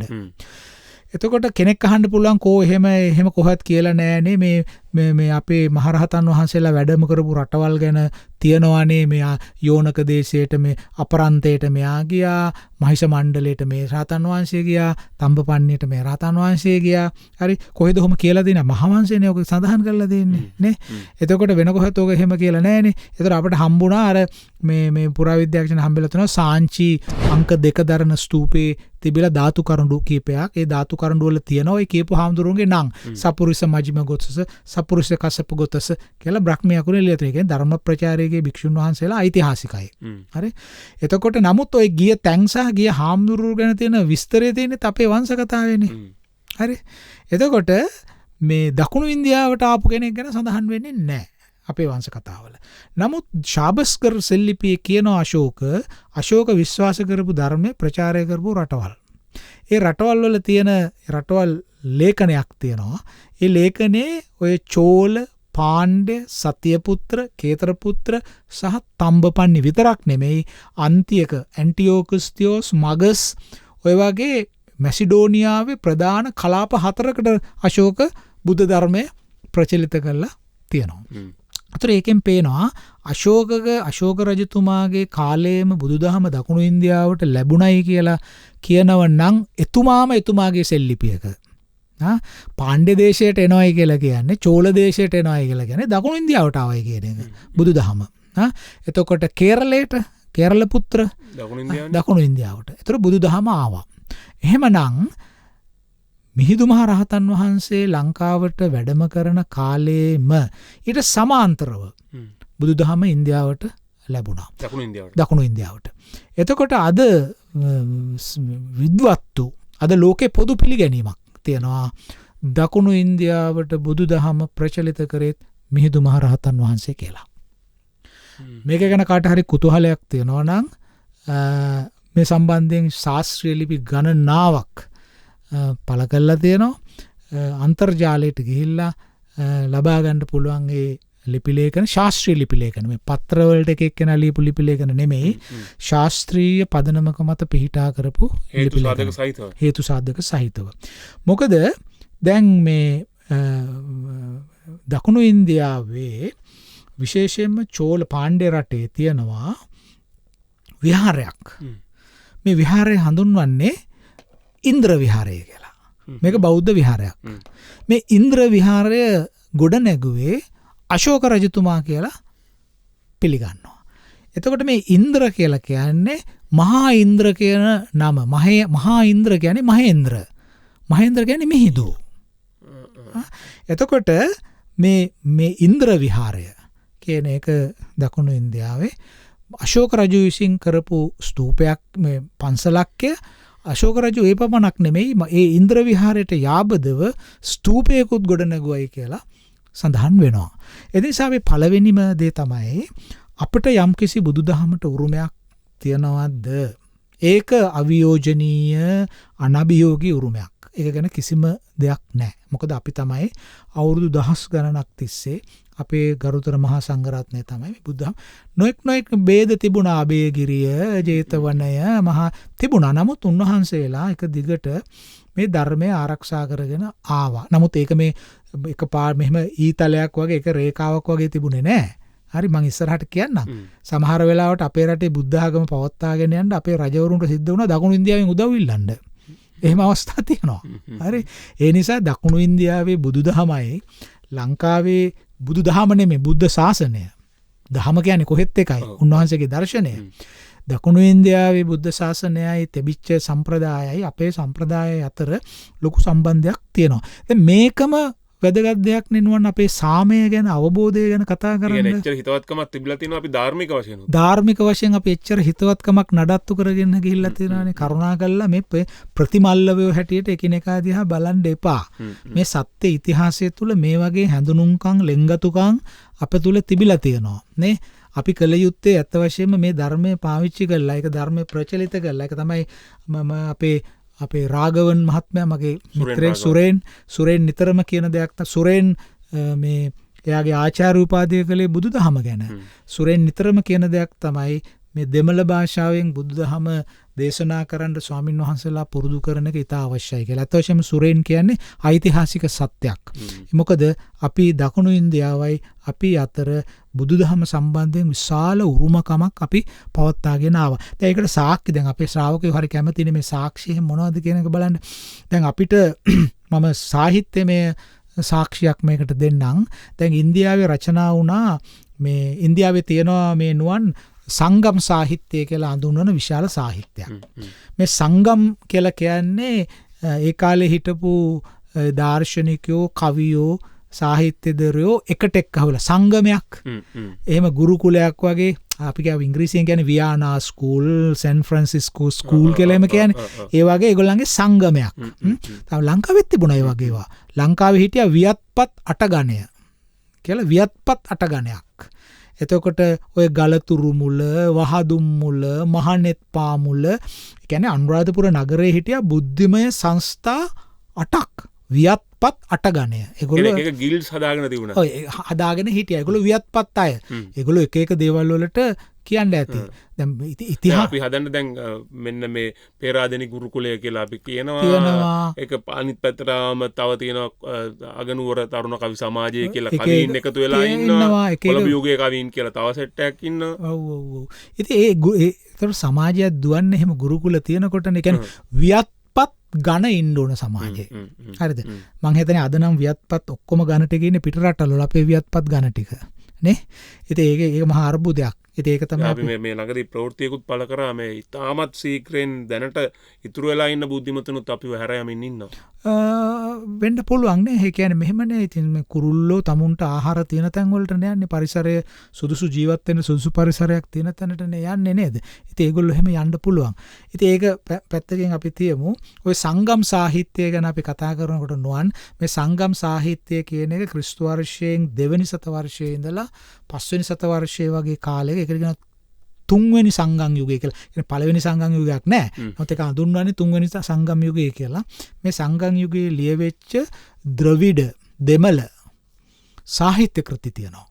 ඒ සාහිත්‍ය කෘති අපිට පාවිච්චි කරන්න පුළුවන් පෙන්නලා දෙන්න සාක්ෂි මේ දකුණු ඉන්දියාවේ තිබුණු බුදුදහම පිළිබඳව. හරි අපි විරාමයකට යනවා. ඉතාමත් ශාස්ත්‍රීය සහ ඉතාමත් ආකර්ශනීය කතාබහක් මේ වෙසක් සමයේ අපි කතාබහ කරමින් ඉන්නේ.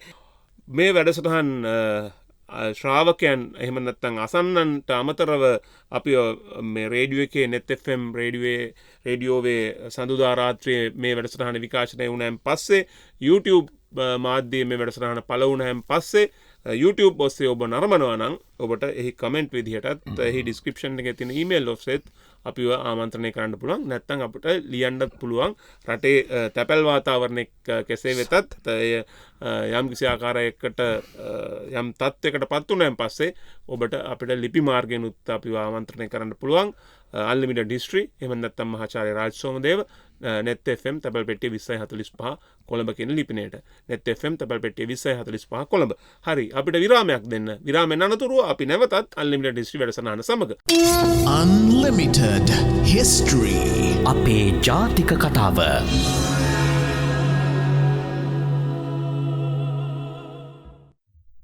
අපි අලිත් අපේ Unlimited History 60 වෙනි වැඩසටහනේ 3 වෙනි කොටසත් එක්ක අද අපි සම්බන්ධ වෙමු. අපි ඔබට ආරාධනා කරා අපිට කතා කරන්න 0112553363 අපේ දුරකථන අංකයට 0112553363 නැත්නම් අපිට ලියන්න අපේ ඇඩ්‍රස් එක net fm තැපැල් පෙට්ටිය 2045 කොළඹ උඩින් ඔබට පුළුවන් අන්ලිමිටඩ් හිස්ටරි හෝ නැත්තම් මහාචාර්ය රාජ් සෝමදේව නමට වුණත් ලිපියවන්න. එහෙමනම් අපි අපේ සාකච්ඡාව ආරම්භ කරමු. ඉතාමත් ආකර්ශනීය මාතෘකාවක් කතා බහ කර හිටියේ අපේ දෙමළ බෞද්ධයන් පිළිබඳව, විශේෂයෙන් තමිල්නාඩුවේ දකුණු ඉන්දියාවේ අපේ හිටිය සහෝදර බෞද්ධයන් පිළිබඳවයි අපි කතා බහ කරමින් ඉන්නේ. අපි විරාමයට කලින් කතාව නතර කළේ සංගම් සාහිත්‍යයේ කෘති ගැන මතක් කරලා නුවන්. තුන්වෙනි සංගම් යුගය කියලා තමයි සාමාන්‍යයෙන් කියන්නේ. third සංගම් age කියලා. නමුත් ඒ සංගම් යුගයක් එකයි තිබුණේ. එතකොට මේ සංගම් යුගයේ රචනා වෙච්ච දෙමළ කෘතියක් තියෙනවා. ඒක හඳුන්වන්නේ පුරනානූරු කියන නමින්. මේ පුරනානූරු කියන කෘතිය ගත්තොත් ඒක කවි පොතක්. මේ පුරනානූරු කියන මේ කවි පොත කවි 400ක් තියෙනවා. මේ කවි 400 ලියලා තියෙන්නේ කවියෝ 157 දෙනෙක්. එතකොට ඒ කවියෝ 157 දෙනා අතරින් 10 දෙනෙක් කිවිඳියෝ. මේක හරි ලස්සන දෙයක්. එතකොට කලීලාර නක්කිරාර් වගේ නම් සඳහන් කරලා තියෙන කවීන්ගේ හුඟක් දෙනා 17 දෙනෙක් විතර ඉන්න අඥාතයි නම් නැහැ නම් තියෙනවා. මේ පුරනානූරු කියන කවි සංග්‍රහය දෙමළ කවි පොතේ සඳහන් කරනවා සිවි ජාතකය ගැන. ඒ කියන්නේ අපේ ජාතක පොතේ තියෙන සිවි ජාතකය ගැන සඳහන් කිරීමක් කරලා තියෙනවා. එතකොට පුරනානූරු රචනා වෙන්නේ ක්‍රිස්තු වර්ෂ 2වෙනි සතවර්ෂයයි ක්‍රිස්තු වර්ෂයෙන් 5වෙනි සතවර්ෂයයි අතර කාලේ. එතකොට ඒ කියන්නේ ක්‍රිස්තු වර්ෂ 2වෙනි සතවර්ෂයේ සහ 5වෙනි සතවර්ෂයේ අතර ලියවෙච්ච පුරනානූරු වල සිවි ජාතකය ගැන සඳහන් වෙනවා නම් අපේ බෞද්ධ අපි දන්නවා කුද්දක නිකායේ එක කොටසක් තමයි ජාතක කියලා කියන්නේ. ඒතර ඒ සිවි ජාතකයේ සඳහන් වෙනවා නම් ඒ කියන්නේ මේ පුරනානූරු රචනා වීමට පෙර බුදුදහම ඉන්දියාවට ලැබිලා තියෙනවා. ඒ ආభాෂයෙන් හින්දා නිසා දකුණු ඉන්දියාවට ලැබිලා තියෙනවා. ඒ ආభాෂයෙන් ඒකනේ එයා දන්නේ සිවි ජාතකය ගැන. එතකොට මේක තමයි දකුණු ඉන්දියානු සාහිත්‍යයේ බුදුදහම සම්බන්ධයෙන් අපට ඉදිරිපත් කරන්න පුළුවන් පැරණිතම සාක්ෂිය බවට පත් වෙන්නේ. නමුත් මේ පුරනානූරු වල තියෙන සරල සඳහන් වලට වැඩිය බුදුදහම පිළිබඳ ප්‍රාමාණික සඳහන් කිරීම ඉදිරිපත් කරන කෘති දෙකක් තියෙනවා. එකක් තමයි සීලප්පදිකාරම් කියන දෙමළ කෘතිය. බොහොම ජනප්‍රිය කෘතියක්. ඉලංගෝ අඩිගාල් කියන රචකයා විසින් රචනා කරපු සීලප්පදිකාරම් කියන කෘතිය.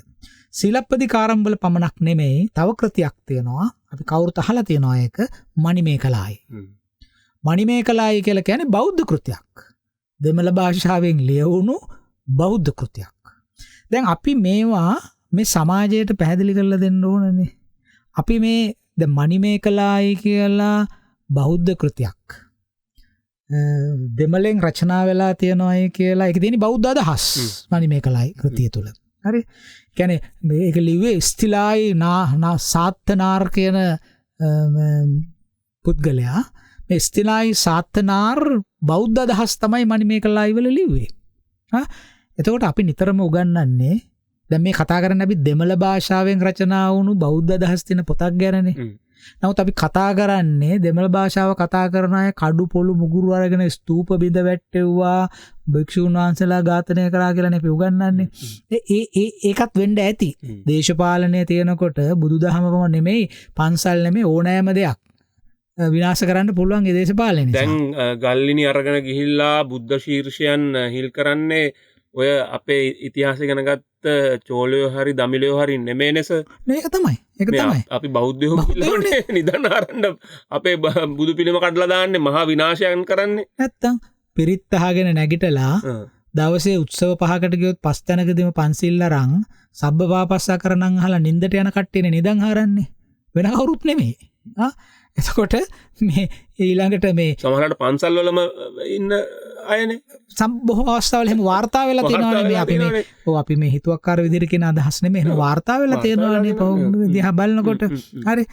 සමහර දේවල් අපි දන්නවා මේ සමහර දේ ඔය නිදන් වස්තු ඒව විනාශ කරන්න එහෙම ගියාම ඒවා අල්ලගත්තාම ඒගොල්ලෝ ඒ ගමේ පන්සලේ ලක්ෂ ගණක් වියදම් කරලා කටින පූජා උත්සව බාරගත්තා අය. හරි ඉතින් ඒ නිසා මෙතන මහ විශාල ව්‍යාකූලතාවක් මේ සමාජය තුල තියෙනවා.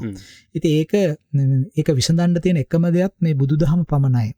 හරි බුදුදහම අතක්කාවචර ධර්මයක් නේ තර්කයෙන් නෙමෙයි බුදුදහම දැනගන්න පුළුවන්. බුදුදහම දැනගන්න පුළුවන් ස්වයං අවබෝධයෙන්. ඒ ස්වයං අවබෝධය ලබා දෙන වැඩපිළිවෙලක් අපිට තියෙන්න ඕනේ මහජනයාගේ සිත නිවන්න. හරි මේ සිත නිවන කතා කියලා මේ සිත අවසන කතා කියලා අපි හරියන්නේ නැහැ. ඒකට අපිට ජාතික වැඩපිළිවෙලක් තියෙන්න ඕනේ. මහා සංඝරත්නය තමයි ඒකට මූලිකත්වයේ ගන්න ඕනේ. උන්වහන්සේලා තමයි බුදුදහමේ නියමෝ. එදා ඉඳලම පන්සල තමයි අපේ මූලස්ථානයේ උනේ අධ්‍යාපනයටයි විනයටයි හැමදේටම. ඉතින් ඒ නිසා මේ වෙසක් මාසයේ හැම වෙසක් මාසයක්ම අපි පහු කරනකොට හැම අවුරුද්දකම අපිට මොකක් හරි තේමාවක් අවශ්‍යයි මේ සමාජය වෙනුවෙන් කල්පනා කරන්න නේද? අපිට මහා වෙසක් කූඩු රාජයා විවෘත කරනවා, මහා තොරන් රාජයා විවෘත කරනවා කියන සංදර්ශනාත්මක දේවල් කරපු ආවේ ඒ මට්ටමේ අය. මොකද සීල සමාධි ප්‍රඥා කියලා මට්ටම් 3ක් තියෙනවානේ. නමුත් මේ ප්‍රඥාව තියන අය සමාජය තුළ ඊට වැඩිය දෙයක් කරන්න අවශ්‍යයි මේක ඉදිරියට අරගෙන යන්න. ඒතර ඔන්න අපි කිව්වා මේ මණිමේකලායි සීලප්පදිකාරම් වගේ මේ සංගම් යුගයට ආйти කෘතිවල ලියා තිබෙනවා බෞද්ධ අදහස්. විශේෂයෙන්ම මේ ඔය නත්‍රිනායි කියලා කෘතියක් තියෙනවා දෙමළෙන් රචනා වෙච්ච ක්‍රිස්තු වර්ෂ 300 දී පමණ. මේ නත්‍රිනායි කියන කෘතිය රචනා කළේ දෙමළ බෞද්ධ කවියෙක්. ඔහුගේ නම දිහා බැලුවම නොහන් ඔහුගේ නම ඊලම් බෝධියාර්. එතකොට අපි දන්නවා ඊල කියලා කිව්වේ ලංකාවට. බෝධි කියලා කියන්නේ අපි බුද්ධ කියනවා කියන්නේ. හරි. බලන්න මේ කවියා දෙමළ ජාතික කවියෙක්. ඔහුගේ නම ඊලම් බෝධියාර්. ඊලම් බෝධියාර් තමයි මේ නත්‍රිනායි කියන දෙමළ කෘතිය රචනා කරේ. ඔහු බෞද්ධ කවියෙක්. ඉතින් මේ විදිහට බලනකොට අපිට පේනවා මූලික සාක්ෂි අපිට සාහිත්‍යමය වශයෙන් උත් තියෙනවා. පුරාවිද්‍යාත්මක වශයෙන් උත් මේකට සාක්ෂි සපයන්න පුළුවන්කම තියෙනවා. දැන් අශෝක ශාබස්කර් වල තියෙන 13 වෙනි ගිරිලිපිය තමයි ඔහු මේ ඉදිරිපත් කරන්නේ මේ දකුණු ඉන්දියාවට බුදුදහම ප්‍රචාරය කරයි කියලා. එතකොට දකුණු ඉන්දියාවේ කෘතිවල සටහන් වෙලා තියෙනවා දකුණු ඉන්දියානු බෞද්ධයන් අතර විශ්වාසයක් තියෙනවා මිහිඳු මහරහතන් වහන්සේ අශෝක විසින් ඉදිකරන ලද ඉන්ද්‍ර විහාරයේ කාලය ගත කරයි කියලා. උන්වහන්සේ එහි වැඩම කරලා හිටියයි කියලා මේ ඉන්ද්‍ර විහාරයේ මේ ධර්ම ප්‍රචාරක කටයුතු සඳහා. එතකොට මේ ඉන්ද්‍ර විහාරය ගැන කියන්න තියෙන දේ තමයි මේ අපි දන්නවා ක්‍රිස්තු වර්ෂයෙන් 640 දී හියුම් සියන් කියන චීන භික්ෂුන් වහන්සේ වැඩම කරානේ ඉන්දියාවට. හියුම් සියන් කාංචිපුරම් වලට වැඩම කළා. කාංචිපුරම් වලට වැඩම කරාම හියුම් සියන් උන්වහන්සේ වාර්තා කරලා තියෙනවා. අපි දන්නවා හියුම් සියන් භ්‍රමණ වෘතාන්තය කියලා උන්වහන්සේගේ දිනසටහන් ප්‍රකාශයට පත් වෙලා තියෙනවා. හියුම් සියන් වාර්තා කරනවා එයා කාංචිපුරම් වලදී දැක්කයි කියලා අඩි 100ක් උස ස්තූපයක් නටබුන් වෙලා තියෙනවා. ඒ ස්තූපයේ අසල බෞද්ධ විහාරයක නෂ්ටාවශේෂ තියෙනවා. කියන්නේ හියුම්සන් වඩිනකොටත් ඒක නටබුන් වෙලා. ඒක නටබුන් වෙලා තිබිලා තියෙනවා. ඒ කියන්නේ මොකද මේක ඉදිකරේ අශෝක රජතුමානේ. මේක ඉදිකරේ අශෝක රජතුමා. ඒතර දැන් අපි මේ කියන්නේ මොකක්ද? මේ අශෝක රජතුමා පාණ්ඩ්‍ය රටේ පාණ්ඩ්‍ය දේශයේ බෞද්ධ විහාරයක් ඉදිකළ බවට තියෙන සාක්ෂිය සනාථ කරන්න තියෙන එක වාර්තාවක් තමයි හියුම් සියන් විසින් මේ ඉදිරිපත් කරපු දේ. දැන් හියුම් සියන්ගේ වාර්තාව ඔය වගේම හියුම් සියන් ලුම්බිනියටත් ගිහිල්ලා රුමින්දේයි වලටත් ගිහිල්ලා හියුම් සියන් වාර්තා කරලා තියෙනවා. ඔය දැන් අද අපි කියන අශෝක කණුව ස්තම්භය. ඔහු දැක්කයි කියලා. එතන තියෙනවායි කියලා මෙහෙම ස්තම්භයක් හිටවලා ලුම්බිනි වල. ඒ නිසා හියුම් සියන් විසින් වාර්තා කරලා තියෙන බොහෝ නිරීක්ෂණ සත්‍යය කියලා පිළි අරන් තියෙනවා. දැන් හියුම් සියන්ට දකුණු ඉන්දියාවට ඇවිල්ලා කියන්න ඕනේ නැහැ නේ ස්තූපයකුයි පන්සලකුයි තියෙනවායි කියලා. එයා කාගේවත් මේ බලපෑමකට ආපු කෙනෙක් නෙමෙයිනේ. උන්වහන්සේ මේ නියම ධර්මය හොයාගෙන චාරිකා කරන්නේ. උන්වහන්සේ විතරක් නෙමෙයි ෆායියන් භික්ෂුන් වගේ චීනෙන් භික්ෂුන් වහන්සේලා විශාල ප්‍රමාණයක් මේ ධර්මය සොයාගෙන ගියා. ධර්ම සොයාගෙන බටහිරට ආවා. විශේෂයෙන්ම තේරවාදයේ තියෙන රටවල් වලට උන්වහන්සේලා ඇවිල්ලා උන්වහන්සේලා ඒව අරගෙන ගියානේ චීනෙට. දැන් බලන්න ටිබෙට් වල චීනයේ අද පරිවර්තනය කරලා තියෙනවානේ. දැන් අපි අංගුත්තර නිකාය චීනයට ගියොත් ඒකෝත්තර ආගම නේ.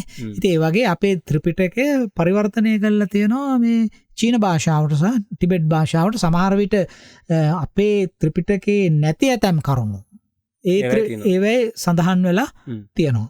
ඉතින් ඒක නෙමෙයි අපේ මූලික තේමාව. මේ දකුණු ඉන්දියාවට බුදුදහම ලැබුණයි කියන කාරණය සනාථ කිරීම සඳහා පුරාවිද්‍යාත්මක වූ සාහිත්‍යමය වූ සාක්ෂි තිබෙනවා. ඒතර ඒක සනාථ කරන්න පුළුවන් හුඟක් දේවල් තව ඊට පස්සේ කාලෙත් අපිට හොයාගන්න පුළුවන්කම තිබෙනවා. දැන් විශේෂයෙන්ම නුවන් මේ අටුවාචාරීන් වහන්සේලා කීප නමක්ම ඉන්නවා. උන්වහන්සේලාට තියෙන දකුණු ඉන්දිය සම්භවයක්.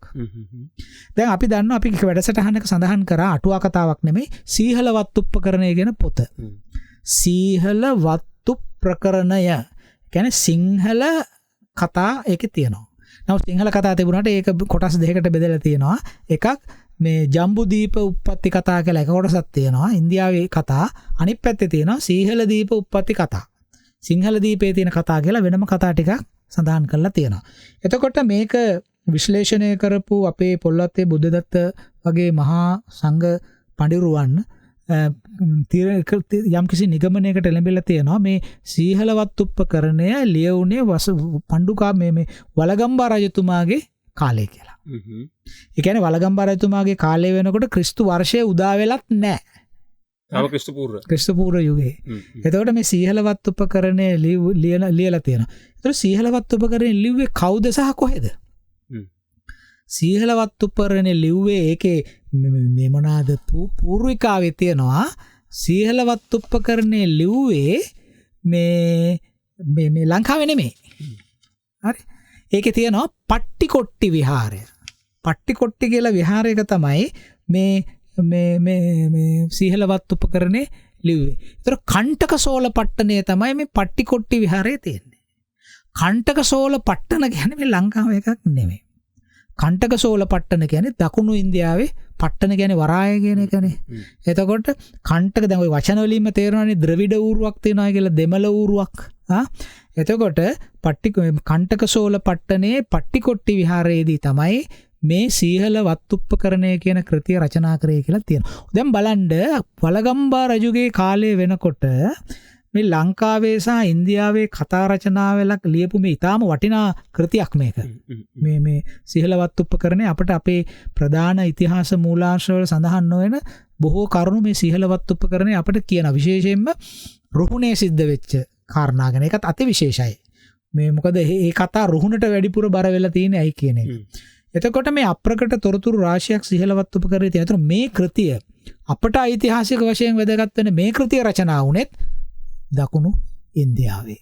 එතකොට ඒකෙන් අපිට පේනවා ඒ පෙපමණක් නෙමෙයි අපේ හිටපු අටුවාචාරින් වහන්සේලා ගණනාවක්ම.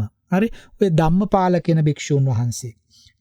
මේ උන්වහන්සේ අපේ රටේ විශාල වැඩ කොටසක් කරපු අටුවාචාරින් වහන්සේ කෙනෙක්. උන්වහන්සේ මේ වැඩ වාසය කළේ මේ බදරතිත්ත කියන ස්ථානයේ මේ බදරතිත්තවල ඔය තිත්ත කියලා කියන්නේ තීර්ථ කියන එකනේ වරාය කියන එක. බදරතිත්තේ තිබුණා අශෝක රජු විසින් ඉදි කරන ලද විහාරයක්. කොහොමද බදරතිත්තේ කියන්නේ? බදරතිත්තේ කියලා කියන්නේ මේ කාවේරි පట్టණමට කිට්ටුව තියෙන ප්‍රදේශයක්. දැන් අපි කාවේරි පట్టණම පෙන්නමු පාණ්ඩ්‍ය රටේනේ මේවා තියෙන්නේ ඔක්කොම පාණ්ඩ්‍ය රටේනේ. එතකොට බදරතිත්තේ අශෝක රජුරු බෞද්ධ විහාරයක් ඉදි කළා. එතකොට නුවන් අපිට පේනවා මේ දකුණු ඉන්දියාවේ බුදුදහම සැලකියුතු තරම් ස්ථාපනය වෙලා සැලකියුතු තරම් ප්‍රචලිත වීමක් තිබුණා. විශේෂයෙන්ම භික්ෂූන් වහන්සේලා දැන් අපි දන්නවා බුදුරජාණන් වහන්සේ කියවනේ චරත භික්ඛවේ චාරිකං කියලා. අපේ භික්ෂූන් වහන්සේලා දකුණු ඉන්දියාවට වැඩම කළා. වැඩම කරලා උන්වහන්සේලාට ලොකු තරඟයක් තිබුණා. මොකද හින්දු ආගම තිබුණා ඒවත් එක සටන් කරන්න සිද්ධ වුණා. නමුත් අපිට සාක්ෂි තියෙනවා පෙන්වන්න අපේ බෞද්ධ භික්ෂූන් වහන්සේලා දකුණු ඉන්දියාවේ විශාල පරිමාණයක සුබ සාධන කටයුතු පවත්වාගෙන ගියා. මේ භික්ෂුන් වහන්සේලාට උදව් කළේ වෙලෙන්දන් සහ ඇතැම් පාලකයින්. උන්වහන්සේලාට උදව් කරා. මොකද මේ බෞද්ධ දර්ශනය හරිය හිතකාමී දර්ශනයක්. නේ? කියන්නේ වෙලඳාම යහපත් කියලා වෙළඳාමට ආචාර පද්ධතියක් දීලා සත්තු විකුණන්න එපා, වස විස විකුණන්න එපා. ඒතර වෙළඳාම ආචාර ධර්ම පද්ධතියක් ඇතුළත් කරලා කෘෂි කර්මය අගය කරලා එහෙම කරන සහජීවනයක්. අනික විශේෂයෙන්ම දකුණු ඉන්දියාවේ බුද්ධ ආගම ප්‍රචලිත වෙන්න හේතුවක් තිබුණා. ඔබ දන්නවා Hindu දහම කියන්නේ බ්‍රාහ්මණ දහම සමාජයේ බෙදලා තිබුණේ චතුර්වර්ණයෙන් කුලවලට.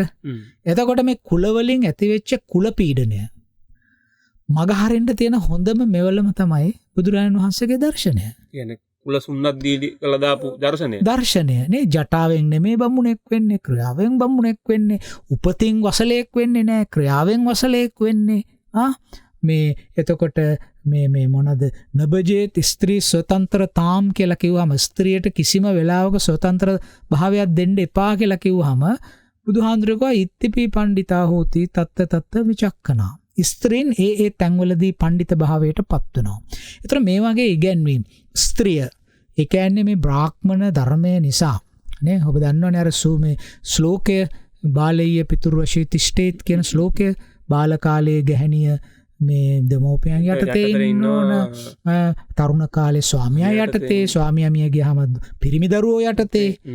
එහෙම මේ ස්වතන්ත්‍රතාවක් නම් දෙන්න එපා කියලා කිව්වනේ. ඉතින් එහෙව් සමාජයක මේ ස්ත්‍රිය මෙච්චර පරිපීඩනයට ලක් වෙලා තියෙනකොට ඒ ස්ත්‍රිය නමුත් සමාජයේ කුල වශයෙන් බෙදලා ශුද්‍ර එහෙම බෙදලා ඒ අය පරිපීඩනයට ලක් කරානේ. අපිට පේනවනේ බෞද්ධ සාහිත්‍යයේ සූපාක, සුනීත වගේ චරිත කතා. එතකොට දකුණු ඉන්දියාවේ මේ තත්ත්වය හුඟක් බරපතලයි. එතකොට මේක මේ කුල පීඩනයට සමාජයට මහ විශාල සෙතක් වුණේ මේ බුදුදහම නිසා. ඒ නිසා ඒක එක පැත්තකින් ඒ දර්ශනය නිසා ඒක වැළඳ ගන්න විශාල පිරිසක් දකුණු ඉන්දියාවේ හිටියා. නැත්තම් කොහොමද මේ වගේ බෞද්ධ විහාර පවත්වාගෙන? ඒතර ලංකාවටත් ඇවිල්ලා දැන් ඔය මේ කවුද අපේ මහා වංශයේ දෙවනි කොටස රචනා කරපු ධම්මකිත්ති ස්වාමින් වහන්සේ. උන්වහන්සේ චෝල ජාතික භික්ෂුන් වහන්සේ කෙනෙක්.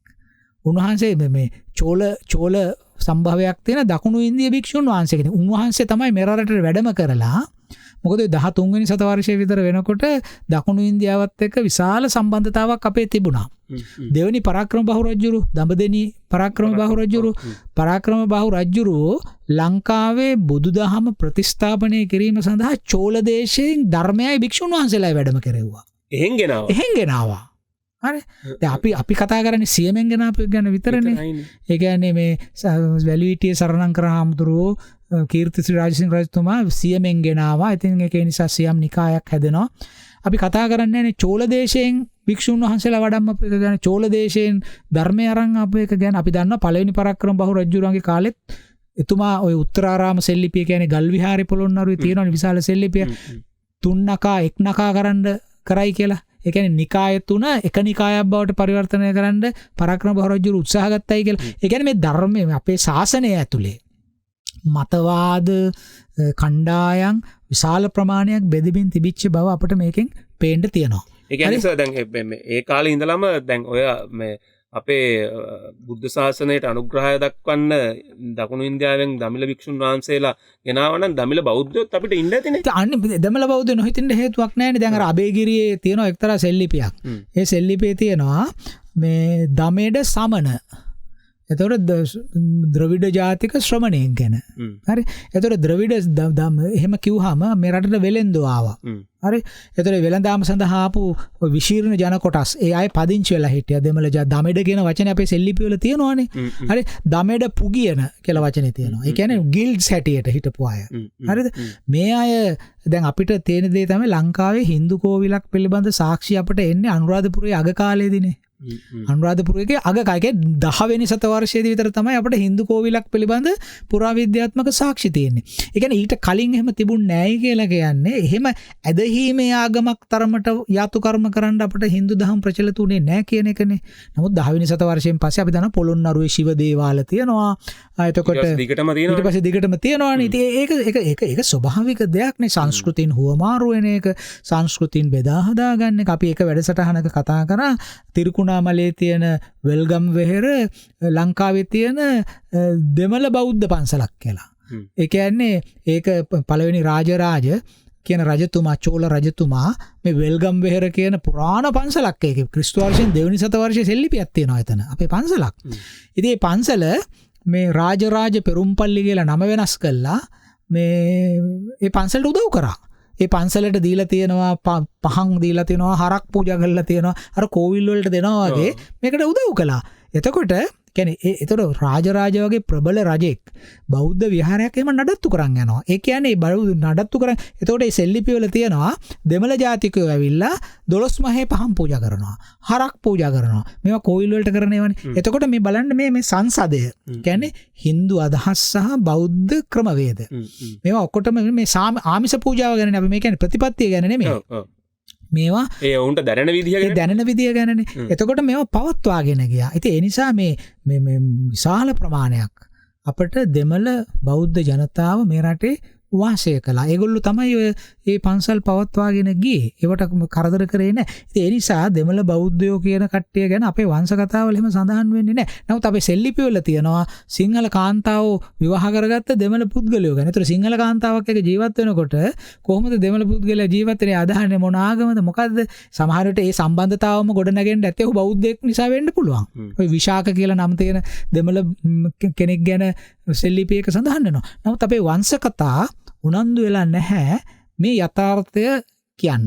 ඒ නිසා අපිට පේන ඊටාම විශේෂ කාරණය තමයි මේ දකුණු ඉන්දියාව සහ අපි අතර විශාල සබඳතාවක් බුද්ධ ආගම සම්බන්ධයෙන් තියෙනවායි කියන කාරණේ. ඉතින් ඒ වගේම මේ අපිට මේ මම කියාගෙන ආවේ බුදුරජාන් වහන්සේගේ ධර්මාන කාලේ අපි දන්නා උන්වහන්සේගේ ධර්මාන කාලේ අපරන්ත දේශයට භික්ෂුන් වහන්සේලා වැඩම කරා. හුඟක් දුරයි බුදුරජාන් වහන්සේ වැඩ සිටි තැන ඉඳලා අපරන්තයට හුඟක් දුරයි. දකුණු ඉන්දියාවටත් ආවා. උන්වහන්සේලා මේ සම්පූර්ණ සුබ සාධන සේවාවල් පවත්වාගෙන ගියා. මේ සුබ සාධන සේවාවල් පැවැත්වීම පමණක් නෙමෙයි අර උන්වහන්සේලාගේ බුදුරජාන් වහන්සේගේ සහනශීලී දර්ශනය ಭಾರತೀಯ මේ දකුණු ඉන්දියානු සමාජයට හුඟක් වැදගත් වුණා. විශේෂයෙන්ම නුවන් 13 වෙනි සතවර්ෂයේ ඊටම වැදගත්. දැන් ඔය ධම්මකිත්ති හාමුදුරුවෝ වැඩම කරානේ ලංකාවට 13 වෙනි සතවර්ෂය වෙනකොට තමයි අර මේ චෝල රටෙන් ගෙන්නන්නේ අපේ රටට භික්ෂුන් වහන්සේලා සාධාරණයෙන්. ධම්මකිත්ති හාමුදුරුවෝ මේ මහවංශයේ දෙවන කොටස හැටියට සලකන චූල වංශය රචනා කළා. ඒ විතරක් නෙමෙයි දැන් අපි කවුරුත් දාඨා වංශය ගැන කතා කරනවානේ. දන්ත ධාතුන් වහන්සේ පිළිබඳ ඉතිහාසයේ තියෙන දාඨා වංශය අපි දාඨා වංශයේ විශ්වාස කරන පූජනීය කෘතියක් ඓතිහාසික මූලාශ්‍රයක්. මේ දාඨා වංශය රචනා කරේ කවුද? මේ චෝල ජාතික ධම්මකිත්ති හාමුදුරුවෝ. හරි එතකොට අපි විශ්වාස කරන ප්‍රධාන මූලාශ්‍රය අදත් අපි පාවිච්චි කරන මූලාශ්‍ර රචනා කරන්න කර්තෘත්වය දුන්නේ දෙමළ සම්භාවයක් තියෙන භික්ෂුන් වහන්සේලා. එතකොට තව හිටියා දීපංකර. ඒ හාමුදුරුවෝ හැඳෙව්වේ බුද්ධප්‍රිය කියලා. ඒතර උන්වහන්සේ දැන් ওই pāli භාෂාව ඉගෙන ගන්න අය දන්නවා මේ පජ්ජමදු කියලා තියෙනවා මේ කෘතියක්. කියන්නේ පජ්ජ කියන්නේ පද්‍ය. අර මధుර පද්‍ය කියන අදහස දෙන. ඔය පජ්ජමදු කියන pāli කෘතිය රචනා කරේ ඔය බුද්ධප්‍රිය කියන චෝල ජාතික භික්ෂුන් වහන්සේ. ඒ විතරක් නෙමෙයි. තව අපිට කියන්න තියෙනවා pāli ව්‍යාකරණය තියෙන බොහොම ප්‍රසිද්ධ රූපසිද්ධි කියලා. pāli දැන් අපි මේ කතා කරන්නේ නුවන් බලන්න අපි තේරවාද ධර්ම ඉගෙන ගන්නවා. ඒක පාලියෙන් තියෙන්නේ. හරි. ඒතර පාලි භාෂාව තමයි අපේ බුදුදහම බෞද්ධ දර්ශනය ඒ ප්‍රධාන වාහකය. හරිද? ඒතර මේ පාලි භාෂාව ඉගෙන ගන්න ඕන ව්‍යාකරණය grammar. ඒතර රූපසිද්ධි කියලා කියන්නේ පාලි ව්‍යාකරණය ඉගෙන ගන්න තියෙන ප්‍රධාන පොතක්. ඒතර මේ පාලි ව්‍යාකරණේ රචන දැන් අපේ භික්ෂුන් වහන්සේලාට පාලි ඉගෙන ගන්න මේ රූපසිද්ධි කියන පාලි ව්‍යාකරණේ රචනා කරන්නේ කවුද? මේ බුද්ධප්‍රිය. එහෙම නැත්නම් දීපංකර කියලා මුලින් ඇඳෙන්නේ බුද්ධප්‍රිය කියන චෝල ජාතික භික්ෂුන් වහන්සේ. ඉතින් අපිට පේනවා එහෙමනම් අපිට මේ බුදුදහමයි ලංකාවේ තිබුණු බුදුදහමයි ඒ දකුණු ඉන්දියාවේ තිබුණු බුදුදහමයි අතර අපට ලොකු වෙනස්කමක් ඇති කරන්න පුළුවන් කමක් නැහැ. ඒ පැත්තෙන් ගත්තොත් එහෙම අර දේශපාලන ප්‍රතිවිරුද්ධකම් තිබුණාට අපි සංස්කෘතිකමය වශයෙන් හා ආගමික වශයෙන් දකුණු ඉන්දියාව එක්ක පැවැත්වුවේ ඊටාම ලෙන්ගතු සබඳතාවක් හුවමාරුවක් අර සිම්බයොසිස් කියලා කියන්නේ සහභෝජීත්වයක් මේ අපි ඒක අමතක කරන්න නරකයි. උන්වහන්සේලා අපේ බුදුදහම පෝෂණය කරන්නත් ඒත් අපේ අයත් නාගාර්ජුන කොණ්ඩවලට ගිහිල්ලා අපේ ස්වාමින් වහන්සේලාත් එහෙ බුදුදහම ප්‍රචලිත කරන්නත් විශාල කැපවීමක් කළා. ඒ නිසා අපි මේ මේ ප්‍රතිවාදී දැක්ම මිදිලා සාමකාමී දැක්මකට එළඹෙන්න මේ වෙසක් මාසයේ අපි අපේ හිතවත් දෙමළ ජාතික සහෝදරයන් සමග ඉටාගත යුතුයි. මේ අපේ බුදුරජාණන් වහන්සේ සියලු සත්වයන්ටම තමයි මේ ගැලවීමේ මාර්ගය දේශනා කළේ. ඒක සිංහලද දෙමළද ඉංග්‍රීසිද චීනද ජපන්ද කියලා අදාළ නැහැ. මුළු ලෝකයටම ගොඩ යන්න පුළුවන් මාර්ගයක් තමයි දේශනා කළේ. ඉතින් එතෙන්දී අපිත් එක්ක සහෝදරත්වයෙන් ලංකාවේ ඉන්න දමිළ ජනතාවත් බුදු දර්ශනය පොදුයි. අපි හැමදාම මම කියන දෙයක් තමයි මේ අපි ධර්ම ප්‍රචාරයට මේ සත් සමුදුරෙන් එතර යන්න හරි උනන්දුයි. හැබැයි වවුනියාවෙන් එහාට යන්න අපි එච්චර උනන්දුවක් නැහැ. මේ ඉතින් අපි තීරණය කරමු සත් සමුදුරෙන් එහාට යන එකද ලේසි, වවුනියාවෙන් එහාට ගිහිල්ලා මේ බෞද්ධ දර්ශනය ප්‍රචලිත කරන එකද ලේසි කියන තීරණය අපේ හදවතේ අපි තියාගමු. ඒකට අපි උදව් කරමු. ඉතින් මට මේ වෙලාවේ මේ වෙසක් මාසේ වෙසක් සතියේ අපේ දමිළ බෞද්ධයන් අපේ තමිල්නාඩුවත් එක්ක තිබිච්ච බෞද්ධ සම්බන්ධතා කතා කරනකොට මේ අපේ රටේ හිටිය මහා දෙමළ බෞද්ධයෙක් මතක් වුණා. ඒ තමයි ලක්ෂ්මන් කදිරගාමර මැතිතුමා. එතුමාට පින් සිද්ධ වෙන්න තමයි වෙසක් පොහොය ජාත්‍යන්තර දිනයක් බවට එක්සත් ජාතීන්ගේ සංවිධානය පිළිගත්තේ. ඉතින් දෙමළෙක් විදිහට දෙමළ බෞද්ධයෙක් විදිහට එතුමා අපේ රටට කරන්න පුළුවන් විශාල සේවාවන් කරපු කෙනෙක්. ඉතින් එතුමාවත් මතක් කරගෙන එතුමාට පින් අනුමෝදනා කරගෙන එහෙමනම් බෞද්ධ දර්ශනය ඔස්සේ සියලු සත්වයන් ගැනම වඩා හොඳින් හිතන්න, දවසකට එක වතාවක්වත් මෛත්‍රී භාවනාව කළා මේ ලෝකයේ වෙලාගෙන තියෙන මේ උදුරෙන් සියලු සත්වයම නිදුක් වෙන්න, නිරෝගී වෙන්න, සුවපත් වෙන්න කියන ප්‍රාර්ථනාවත් එක්ක අද අපි සමුගම්මු.